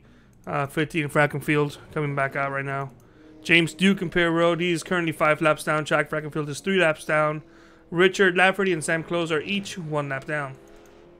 And we do have the 6-11 rule in effect tonight. 11 laps down, and you will be parked for tonight's event. Will not be able to finish it. And as you mentioned, Sam Close currently a lap down. Richard Lafferty and Chad Frankenfield is 3 laps down at the moment. As the pace car gets ready to pull off. Yes, sir. So it'll be Johnny Thomas and Paul Ross on the front row once again. Tanner Sharp, Matt Hackathorn, and Peter Short will round out your top 5. Green flag is out. 18. Johnny, a great restart. 18 spun his tires just a little bit or hesitated. One of those two. And now he's got the pressure put on him from Tanner, but he'll be able to take that 3rd spot. And now the battle is on for 4th. Matt Hackathorn and Peter Short going at it, as well as just behind him, the 03 and 64 battling, as that battle subsides for now. The 03 of Wade Lear trying to put the pressure on Matt Hackathorn, goes a little high there into 2. Some guys seem to be able to work that high side better than others, and Matt Hackathorn kind of trying to find a spot, but now the 3 of Tanner Sharp, I'm not sure what happened to him, but he's lost a 3rd spot, and he's gotten hit by the 44 and into the wall. Heavy contact, and now he goes up and over. Not up and over, but up in the air. Wow, that was a wild ride for the 3 of Tanner Sharp. Watch this. Oh, my goodness. He hit that one spot in iRacing where it's like, yeah, you shouldn't be there. I'm going to throw you right away. He's definitely got some heavy suspension damage. He's limping around at the moment. I would assume he's definitely not happy. Yeah, he's I don't know if he's trying to pull him in the pits or not, but yeah, he's. I'm seeing the toe on that car. That's I don't think that's drivable. Should we interview him? Let's wait until he's gotten this all figured out. Yeah, I think he's trying to find somebody. Not the 22. 22 didn't do anything. There may have been some contact prior to that sent him back there. Is what? No, not with the 22. I was seeing that battle nice and clear. He's going down pit road now. He was gonna get a black flag because he came in front of the pace car and all the other drivers. So that's telling me he might just be done.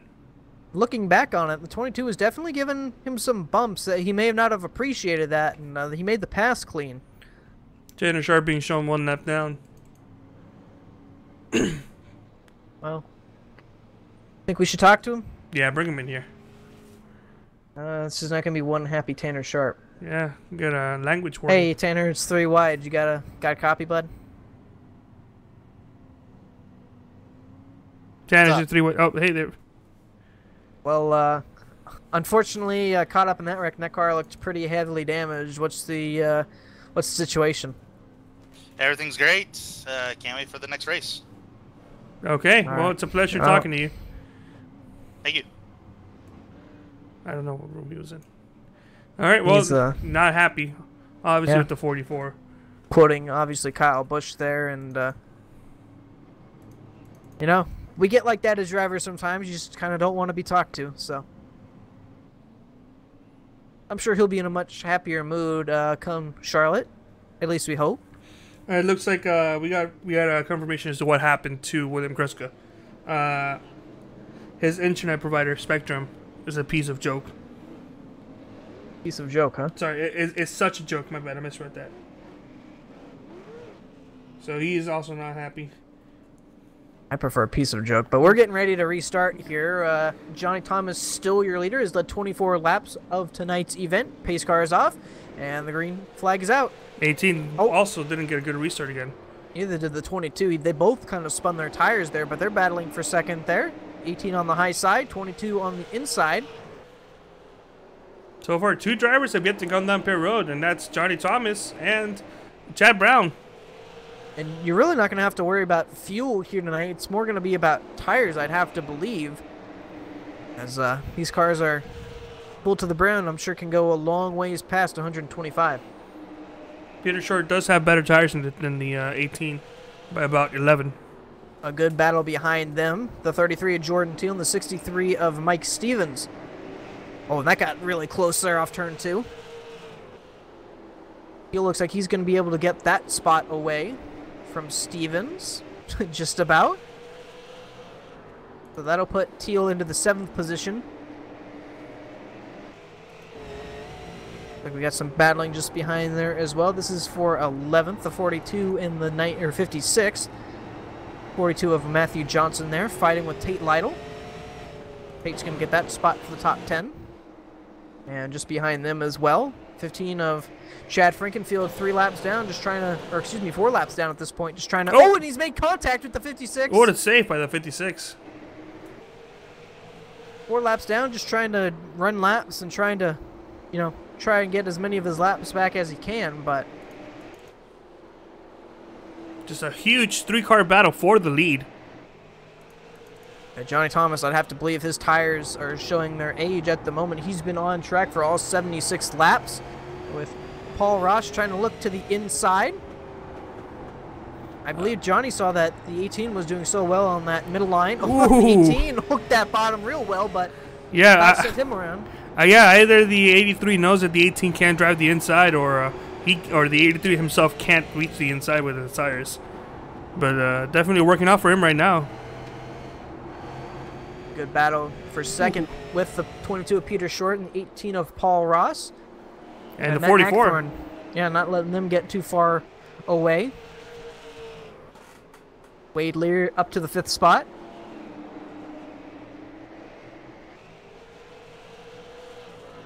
And it is so close off turn 4 there for second place.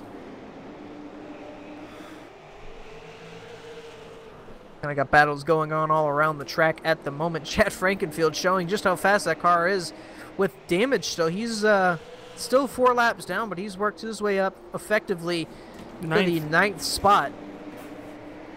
Obviously, as we mentioned, a lap down, or 4 laps down. Still trying to battle and make up as many positions as he can. Of course, he wouldn't be the lucky dog. Maybe find his way into a wave around spot. But back up front, the battle for the lead is heating up. Oh, and the 63's gone around there. Just when I clicked away. Oh, he got some air cautions out. Oh, and the James Duke. 76 hits him. I'm sorry, guys. Just when I looked away to switch camera angles, that had to happen. I believe you got some contact here from the 87 of Richard Hine. Oh, some contact first with the 15. And that checked him up. Yeah. And yeah, did you mention just a little bit of air in the rear? So caution's out. I wonder who's coming down pit road. I would say Johnny, now's a good time to go down pit road.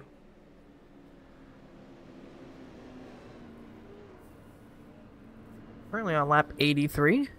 This segment will end on lap 98, so not too far away. And Paul Ross is going to come down pit road, as well as Peter Short and Matt Hackthorne. Johnny Thomas is still still on the lead lap, or excuse me, has not come down pit road yet.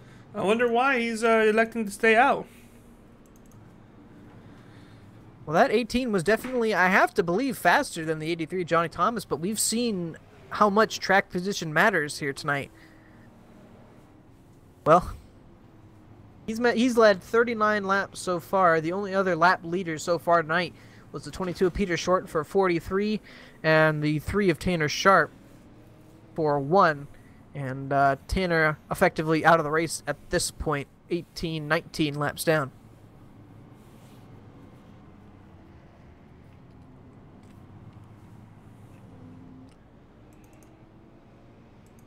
Well, that'll put Jordan Teal in second, Tate Lytle in third, and Matthew Johnson in fourth, and Chad Brown in fifth. Yeah, well, Chad Brown's in Perry Road. Well, Chad Brown coming down Perry Road, that's going to make Johnny Thomas the only driver who has yet to come down Perry Road. And that's kind of shocking to me, but when you think about it, like I said before, we've seen how important track position is here tonight.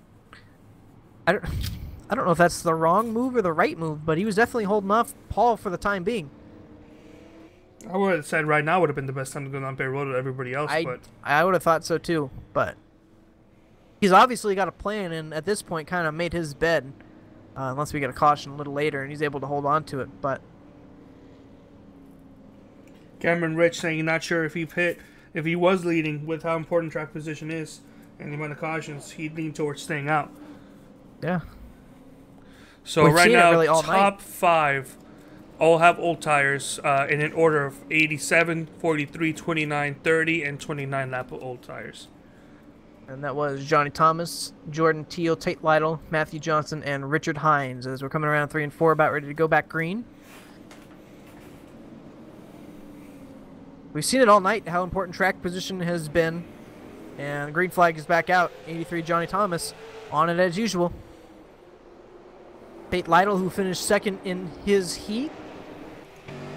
Trying to get to the front here. Trying to put some pressure on boss man Johnny Thomas. Jordan Teal's really been up front all night as well. 22's coming around like my goodness. Yeah, he's sneaking around, moving up, down, high, low. Oh, and the 42 has made some contact with They're the ball. wrecking behind. Oh my God, the 18 is up and over. Oh my goodness! He got clipped by the 87. Let's move him back here. The same spot where Tanner Sharp hit. Now, how is that car? Does he make some... Oh, no, the 87 of Richard Hines made some contact, but I believe he was coming down the racetrack. The 18 was a little bit.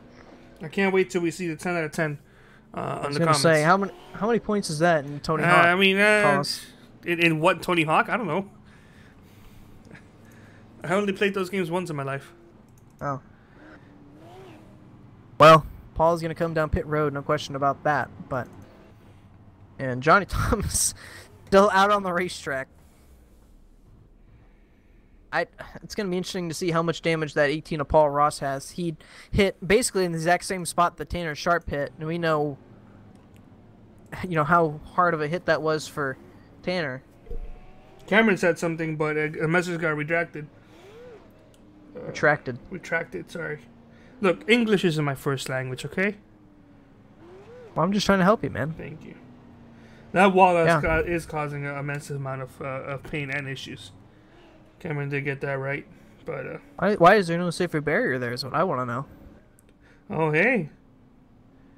In unrelated news, the Marlins got the lead in the 9th inning, so we may get a win. Oh, man, well, yeah, they sure need that win. Against the Giants, yeah. Now you have I can't wait for it to pop up on the stream saying Martin's win. Get a little celebratory glee scream from me. 33 to go. I think it's too late for Paul. For Johnny. I think he's made his bed. But Peter Short was 4th. I think Peter's got this. We're getting cautions, but eventually caution's going to run out, and I don't think Johnny has what it takes to... I believe I just heard Corey Lindsay say that this is going to be the end of the segment. I think if I heard that correctly. Let me... Makes sense.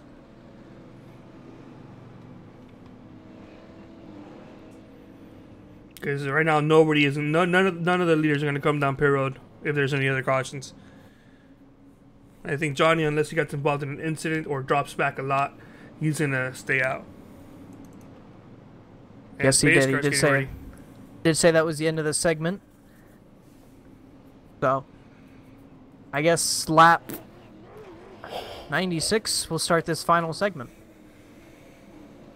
As you mentioned, with nobody coming out. Oh, maybe he'll just delay it till 99. Or excuse me, Chad 98. Frankenfield was unable to join the field, which is why he delayed the caution. But now the 15 is caught up with the back of the field, so we should be good to go.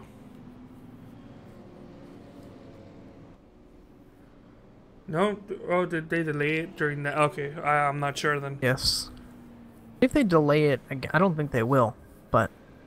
No, lights are still off. Oh, nope, they are. So, they delayed it another lap. So I think they're...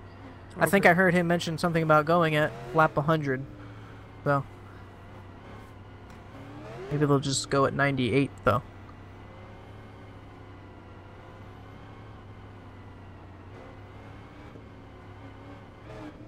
Well, I believe the lights are still on. Yep, this gives us a chance, Carlos, to thank our usual sponsor here for these awesome camera angles. These are always provided by TrackCams for Gourmet. You can find more information and download the pack at www.trackcams22.com or facebook.com/trackcams. Yes. And also another quick shout out to Thomas Morris for OCR Television for making this wonderful graphics package.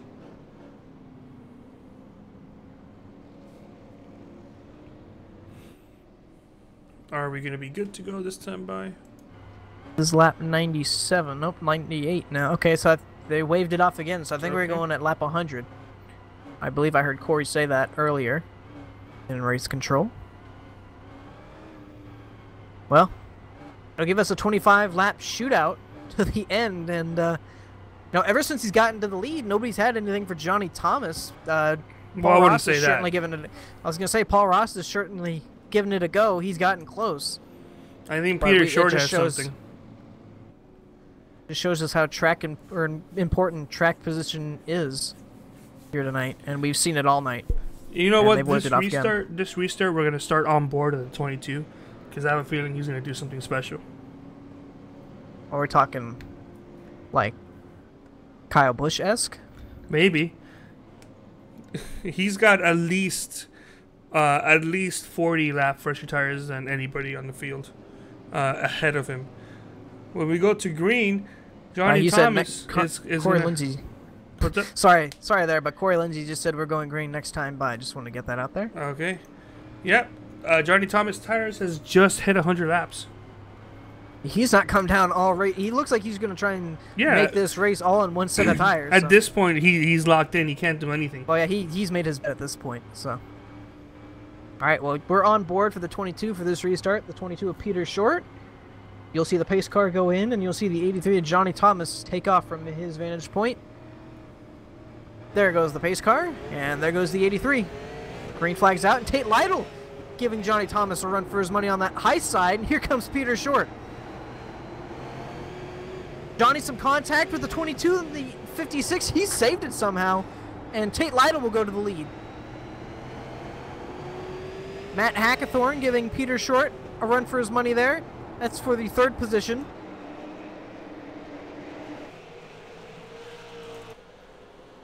Still side by side in the 3, but Tate Lytle has taken over the lead from bossman Johnny Thomas here late in the going. 24 laps to go here in the 3-wide racing RaceKings Cup Series All-Star race at South Boston. Of all these restarts, this is the only one where I've actually seen a driver in second place actually stay with the leader. And because of that, it looks like Johnny couldn't utilize the full track. And with his 100-plus lap old tires, couldn't do anything about that. At this point, I think he just has to hold on as he's getting some pressure from the 44 of Matt Hackathorn. See if he can hold on to second. But I have a feeling these fresher tires are going to be on him in quite the hurry.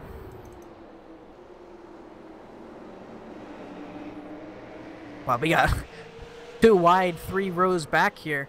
The 5 of Sam Close. Oh, and some contact with the 03, and there's caution, and the whole track, or the whole turn 3 is blocked over there. Was for a brief second. And Sam Close kind of going backwards here into 4. This started with the 5 and the 03 making some contact off. Oh, 03 hit the wall. And some hard contact for the 5 and the 03. If that doesn't kill an engine, then I don't know what will. Sam Close still trying to get backed up here.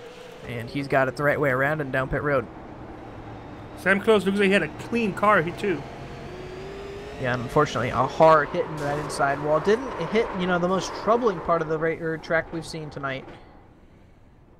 And he just kind of, I think, puts it in reverse and just lets it roll back. Well, you can see how much damage that car had. Or at least now.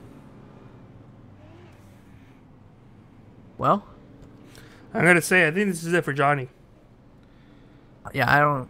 Stuck on that high side unless he gets a good restart and has something for his teammate, the 56. But it's a bold strategy to go a whole race without pitting. You can't say he tried. I mean, he's still out there. He's not going down pit road. Yeah. No, yeah. As we said, he's kind of made his bed at this point. So just a quick recap. Currently 12 cars on the lead lap. Sam Close is just disconnected, so... Yeah, I really thought that, that killed this car. So, 12 cars left on the lead lap. Wade Lear is the first one lap down, and now 2 laps down. So, no cars are just 1 lap down. Well, if you look closely in the center console, you can see that everybody has their complimentary drink cup. Their little sippy cup. Everybody has their white ones from KFC. You can see for there. Surprisingly, we haven't seen any out on the track yet. No, yeah. I mean, there hasn't been a need to. It's aside from heat number 3, they've all been caution filled.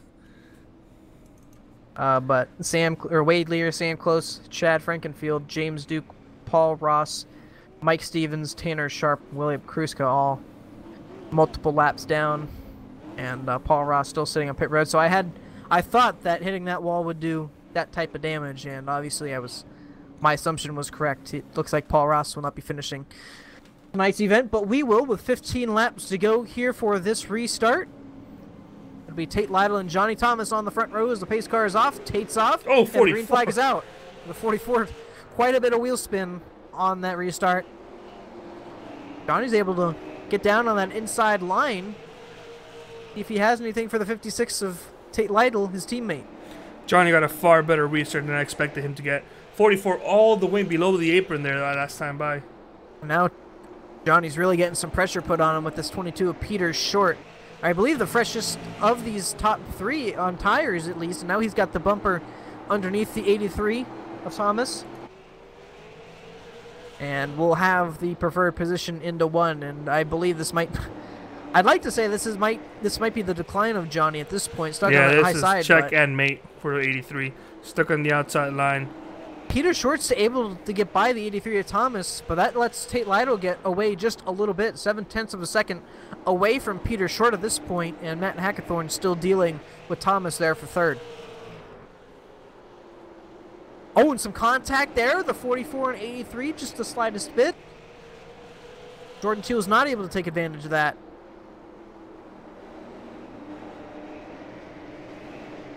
And that lead hanging steady there for Tate Lytle. Dropped down to about 0.6 of a second. That 56, I don't think, even if that 22 Peter Short gets up there, that 56 at the moment looks pretty stout. Peter Short is driving him pretty hard. He only has about 20 or so fresher tires in the 56. Huge difference compared to the over 100 lap old tires that Johnny Thomas has. But he's gaining there. He's catching up slowly. Got 9 laps before the end of the race here tonight, and Peter Short starting to apply some pressure on the 56 of Tate Lytle. That gap has been eliminated effectively at this point. The 22 is there. Hackthorn just about there as well for this lead battle. These two start to battle. Hackthorn, I have to believe, will be just right there as he's starting to put a little bit of pressure on the 22, and I believe Short got a little loose. He tried to send it in there. The 56 shuts the door. We got the best seats in the house right here for watching this battle. Yes, sir. 7 laps to go. Will they use the bumpers?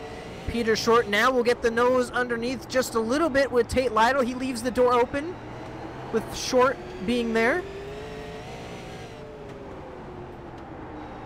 showing some contact. The 22 used the bumper just a little bit. Now that about allowed Matt Hackathorn, the 22, really just trying to put the nose inside there, trying to get any ground he can. He understands how important track position is, and now I thought he was going to get him again. Coming to 4 laps to go. The battle may be on for second here. Matt Hackathorn starting to join on the Marlins win! And there it is, a 5-4 victory for the Marlins. And now Matt Hackathorn inside the 22 there. Coming to 3 laps to go. I think Peter may have killed his tires. Caution's out. The race is over. That's it. Nathan Velez around in turn 2. Oh, I am disappointed. Well, that was shaping up to be a very good battle. What happened here? 64. Oh, off the wall. Trying to get off the wall, yeah. Into the 48. That's it. Yep. 56 of Tate Lytle. Thought I heard some more damage. Damage. The boss man on that on that last restart held him off on the most recent restart, and we'll come home and we'll win that 100 big ones here tonight. As long as he doesn't pull a Mark Martin here. Oh yeah.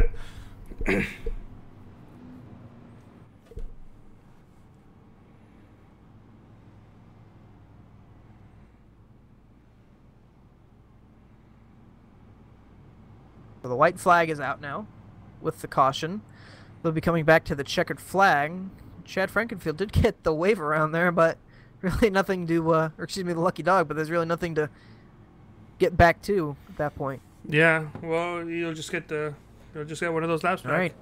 Well, coming to the checkered, and Tate Lytle is going to take home $100. He wins the 3 Wide Racing RaceKings Cup Series All-Star Race here tonight at South Boston.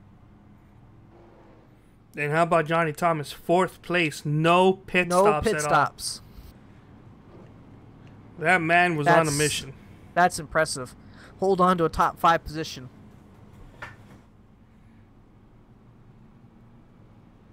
Well, yeah, unfortunately, Cam, it was a letdown finish. I really wanted to see that go out at the very end. But it is the way it is. Yes, sir.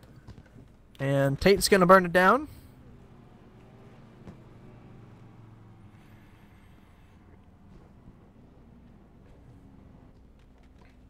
With that, why don't we try talking to some guys, Carlos? Sure. I want to talk to Johnny Thomas. All right. Yes, this is going to be a great interview, I have to believe. All right, let's see. All right. Hey, Johnny Thomas, it's the 3 Wide Boys. You got a copy? Hey, what's happening? Well, we want to get what was going on inside of your head. 125 laps, and you did it all on the tires you started on. Yeah, ain't that pretty crazy? I didn't think I could do that, but man, I'm disappointed. It's all about winning this thing, and oh man, I'm second guessing myself on the restart. Probably should have chose the outside line there. Tate got around me, and no, I think you chose the right line. It's just Tate really got you there on that restart. No, I think I chose the wrong line, Carlos. I was going to say, it looked like you had that locked up until Tate kind of had you matched on, what was it, the second and final restart? Yeah. And, yeah, that's what happened. I just, the outside groove here, or the middle lane, is the preferred lane if you want to keep consistently staying ahead of the guy and behind you. And when he got that jump on me there, side by side, I knew that I wasn't going to take it being on the bottom there because it was a little bit slower, but finishing 4th, whatever, it's basically last. So but 125 laps on I don't even know what my percentage was on my wear of the tires, but thought we could hold him off there. I didn't think Tate was going to be a problem because he was battling for 10th or 11th. I was more worried about Peter and Paul, and Paul. Well, Tate had damage, so I didn't see him a lot, and I didn't see Hackathorn a lot either. So I just thought Peter and Paul was my competition, and Tate got me there. And then I thought what was going to happen is if we went long green flag run, Peter would eventually got me, but it would have been a good battle. But I think the race was pretty good. I think it was a pretty good battle. Yeah, I think it's safe to say Peter may have killed his tires trying to get back up front. Once you got stuck on the outside and you started dropping positions, that's when it was pretty obvious that you weren't going to get that lead back. But you lost the lead not only to the race winner, but you lost it to your teammate.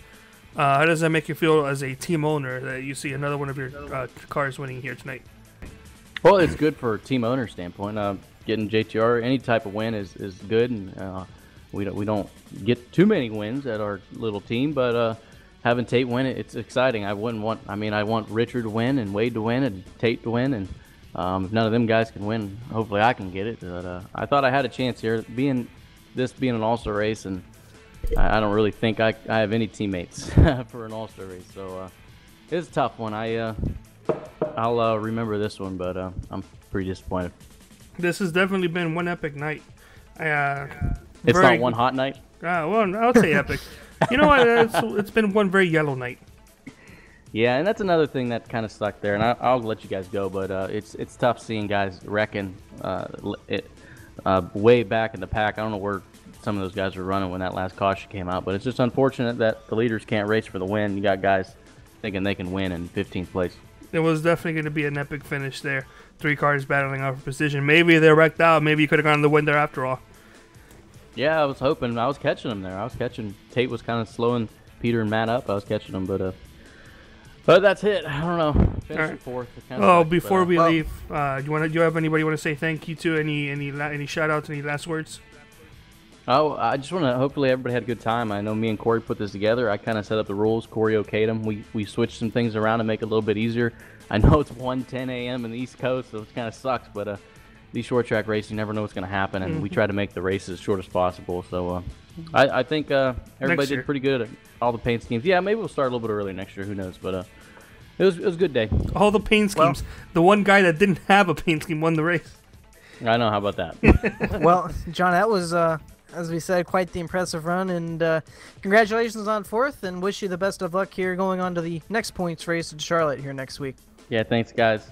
Thanks for broadcasting this thing. Go talk to some better drivers. Okay, we'll do. Right. Let's get third place, second place, and then wrap it up with the race winner. Sure. All right. Finish third. Matt Hackathorn, of course. Let's see if we can't find him.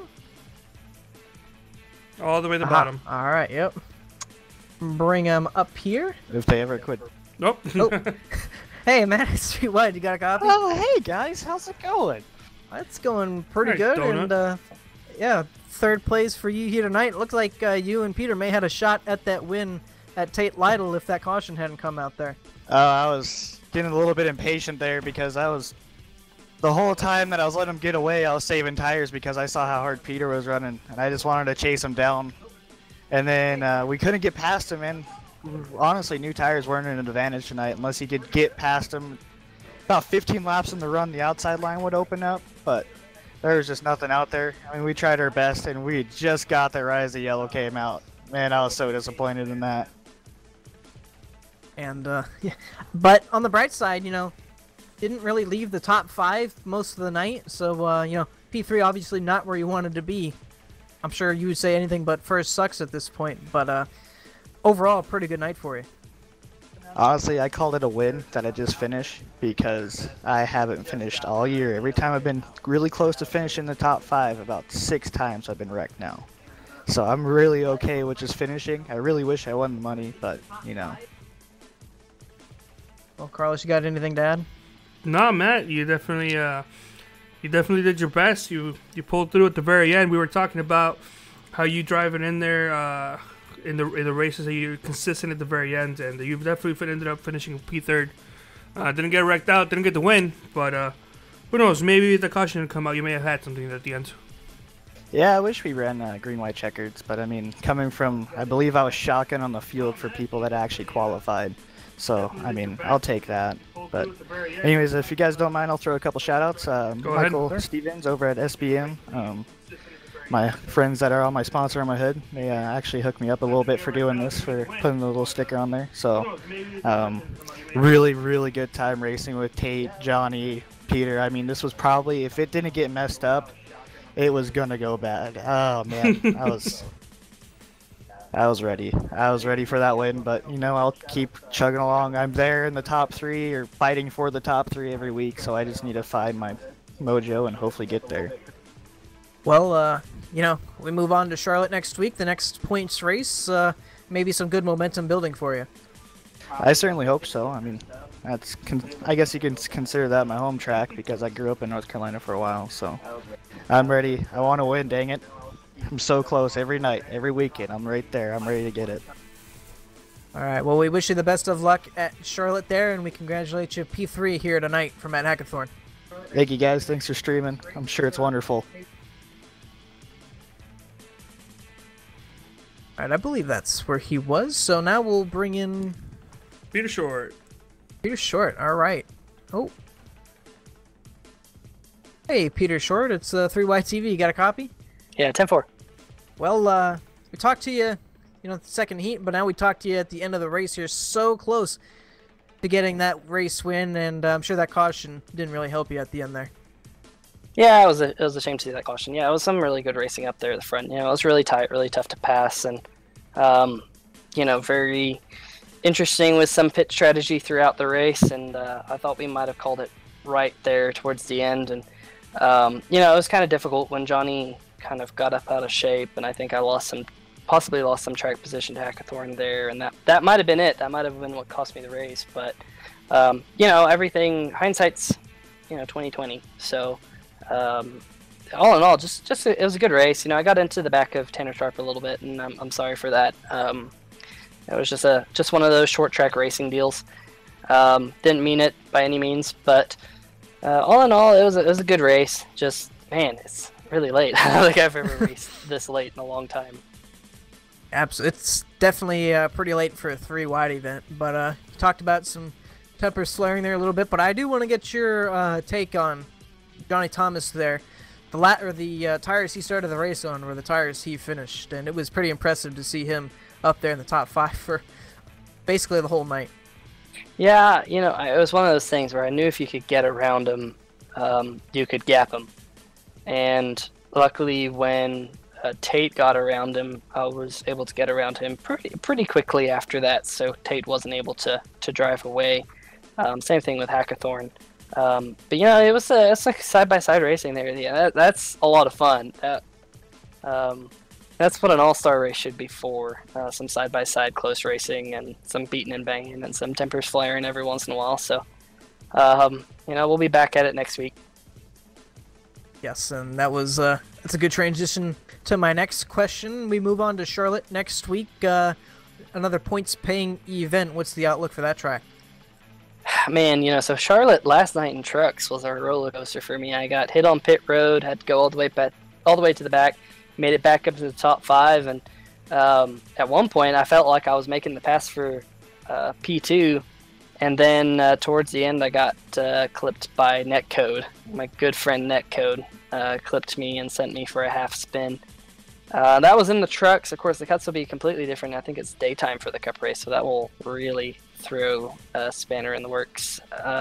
So, well, it'll be interesting. I'm looking forward to it because I think we had a really good truck last night, and hopefully we can carry that over to next week. All right. And before we let you go, anybody you want to thank before we, like I said, let you go here? I want to thank Drew for painting me this scheme. It was an absolute awesome scheme to run the Cold Hard Art scheme. You know, they sponsored the Cup Series Championship last year. And that was really awesome to have them. And now, of course, we have our own Carlos Acosta sponsoring it with RaceKings this year in Cup. So thank you for him. And Nathan Youngs, you know, he sponsors the Truck Series. Thank you for him, because this is the All-Star. This is the one time a year that we all kind of come together and do something special. So they still deserve a shout out. And Corey for putting on such a good show tonight. I think $100 payout. Tate's the lucky man who gets to run home with it, but that's pretty cool that Corey could put something together like that. Yes, sir. So congratulations to Peter Short here tonight. He finishes second, and unfortunately just one spot short from that victory here tonight. Thanks, guys. Now, man of the hour. There we go. There's the spot. All right, now I think it's appropriate to bring in Tate Lytle here. There he is. Tate Lytle's 3 wide, boys. You got a copy? Yeah, go ahead. Well, quite the, I'd have to say, fun race there. It seemed like past your teammate and boss man there, second to final restart, and didn't look back from there. Yeah, he got loose under me on the restart and was able to pull him on the backstretch, and then not sure how he held off Peter there at the end. And, you know, obviously I'm sure that caution was kind of a big help for you, that final caution with 3 laps to go, but it definitely did look like it was shaping up to be probably a 3-car battle for that $100 there at the end. Yeah, who knows what would have happened if the caution wouldn't have come out. I have a feeling Peter probably would have gave me a little bit of the chrome horn. And, you know, All-Star night saw a few tempers flaring throughout the night. Anybody make your hit list tonight? Not too bad. I'm over it now.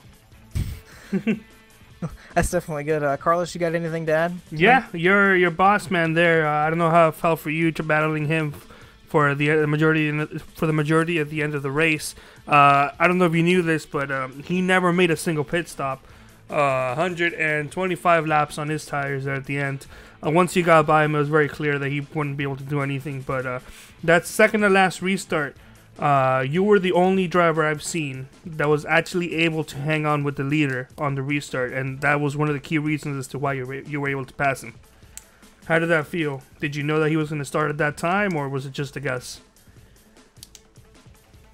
Yeah, we kind of had it worked out where I was going to try to pull him behind him off at 2 there, but he got loose underneath me, and if I were to try to let him go by, it would have really clogged everything up, so at that point I just had to go. Alright, well, you got yourself 100 smackaroos. What are you planning on doing with that money? Well, we don't get it until December, so take my girlfriend out for a nice little date, you know. I see. Alright, well, before we leave, before we call this broadcast a finished results, do you have anybody you want to thank? Any shout-outs, anything like that? Well, obviously Johnny for letting me run for him, and yeah, Corey for putting on the whole thing, and it was a good show. Wish it didn't go so late, but it was a good show. Yeah, absolutely. I'm sure it's pretty late over there on that East Coast where I assume you're at. So good morning. I'm actually on the West Coast, so I'm good. Oh, good. Oh, well, good for you. Yeah, it's only 10 o'clock over here. Good. Well, yeah, feeling good. Almost good morning to you, I guess, and congratulations once again, the All-Star winner and the winner of $100 here tonight. Congratulations. Thanks, guys. Thanks for broadcasting. All right, that was Tate Lytle. If I can go.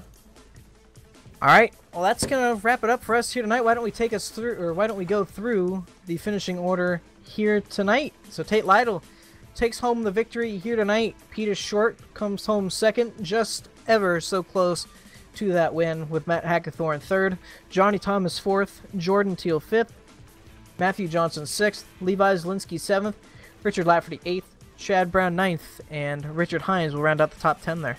In 11th place, we have Skylar Nisso, Nathan Velez, Chad Frankenfield 3 laps down in 13th, James Duke in 14th, Wade Lear in 15th, Sam Close 16th, Paul Ross, Mike Stevens, our very own Tanner Sharp in 19th, and William Kruska in 20th. Well, before we go, just want to wrap up this race really quickly, Carlos. The whole night was definitely a whole lot of fun, a whole lot of good racing, and you know, some cautions in between those, if you will. But overall, definitely a fun night, but a late one. Yes, it's very late. I gotta wake up early tomorrow to find out my results. But that's gonna be it. Catch us around 10 p.m. tomorrow for the Drive for Suicide Prevention race. So we'll probably end around the same time. Before we go, of course, just a few people to thank. As always, Corey Lindsay for putting these on with the 3-Ride Racing League. Carlos Costa for sponsoring the series here tonight, as well as manning the cameras and helping me out a little bit here for the main event tonight. Thanks to Paul, Sam, Peter, Tanner, Johnny, Kyle as well for spending some time with us. during the heats. Always appreciate their input, and gave us a lot of good insight tonight. And of course, the cameras tonight are provided tonight by TrackCams for Gourmet. You can find more information and download the pack at trackcams22.com or facebook.com/trackcams. And Thomas Morris from OCR TV for the beautiful graphics package. That's going to wrap it up for us tonight. Our next 3-wide RaceKings Cup Series is going to be at Charlotte Motor Speedway. Hope to see you for that. And as Carlos mentioned, the broadcast tomorrow. So if you're on the East Coast, good morning. And if you're on the West Coast, good night, everybody.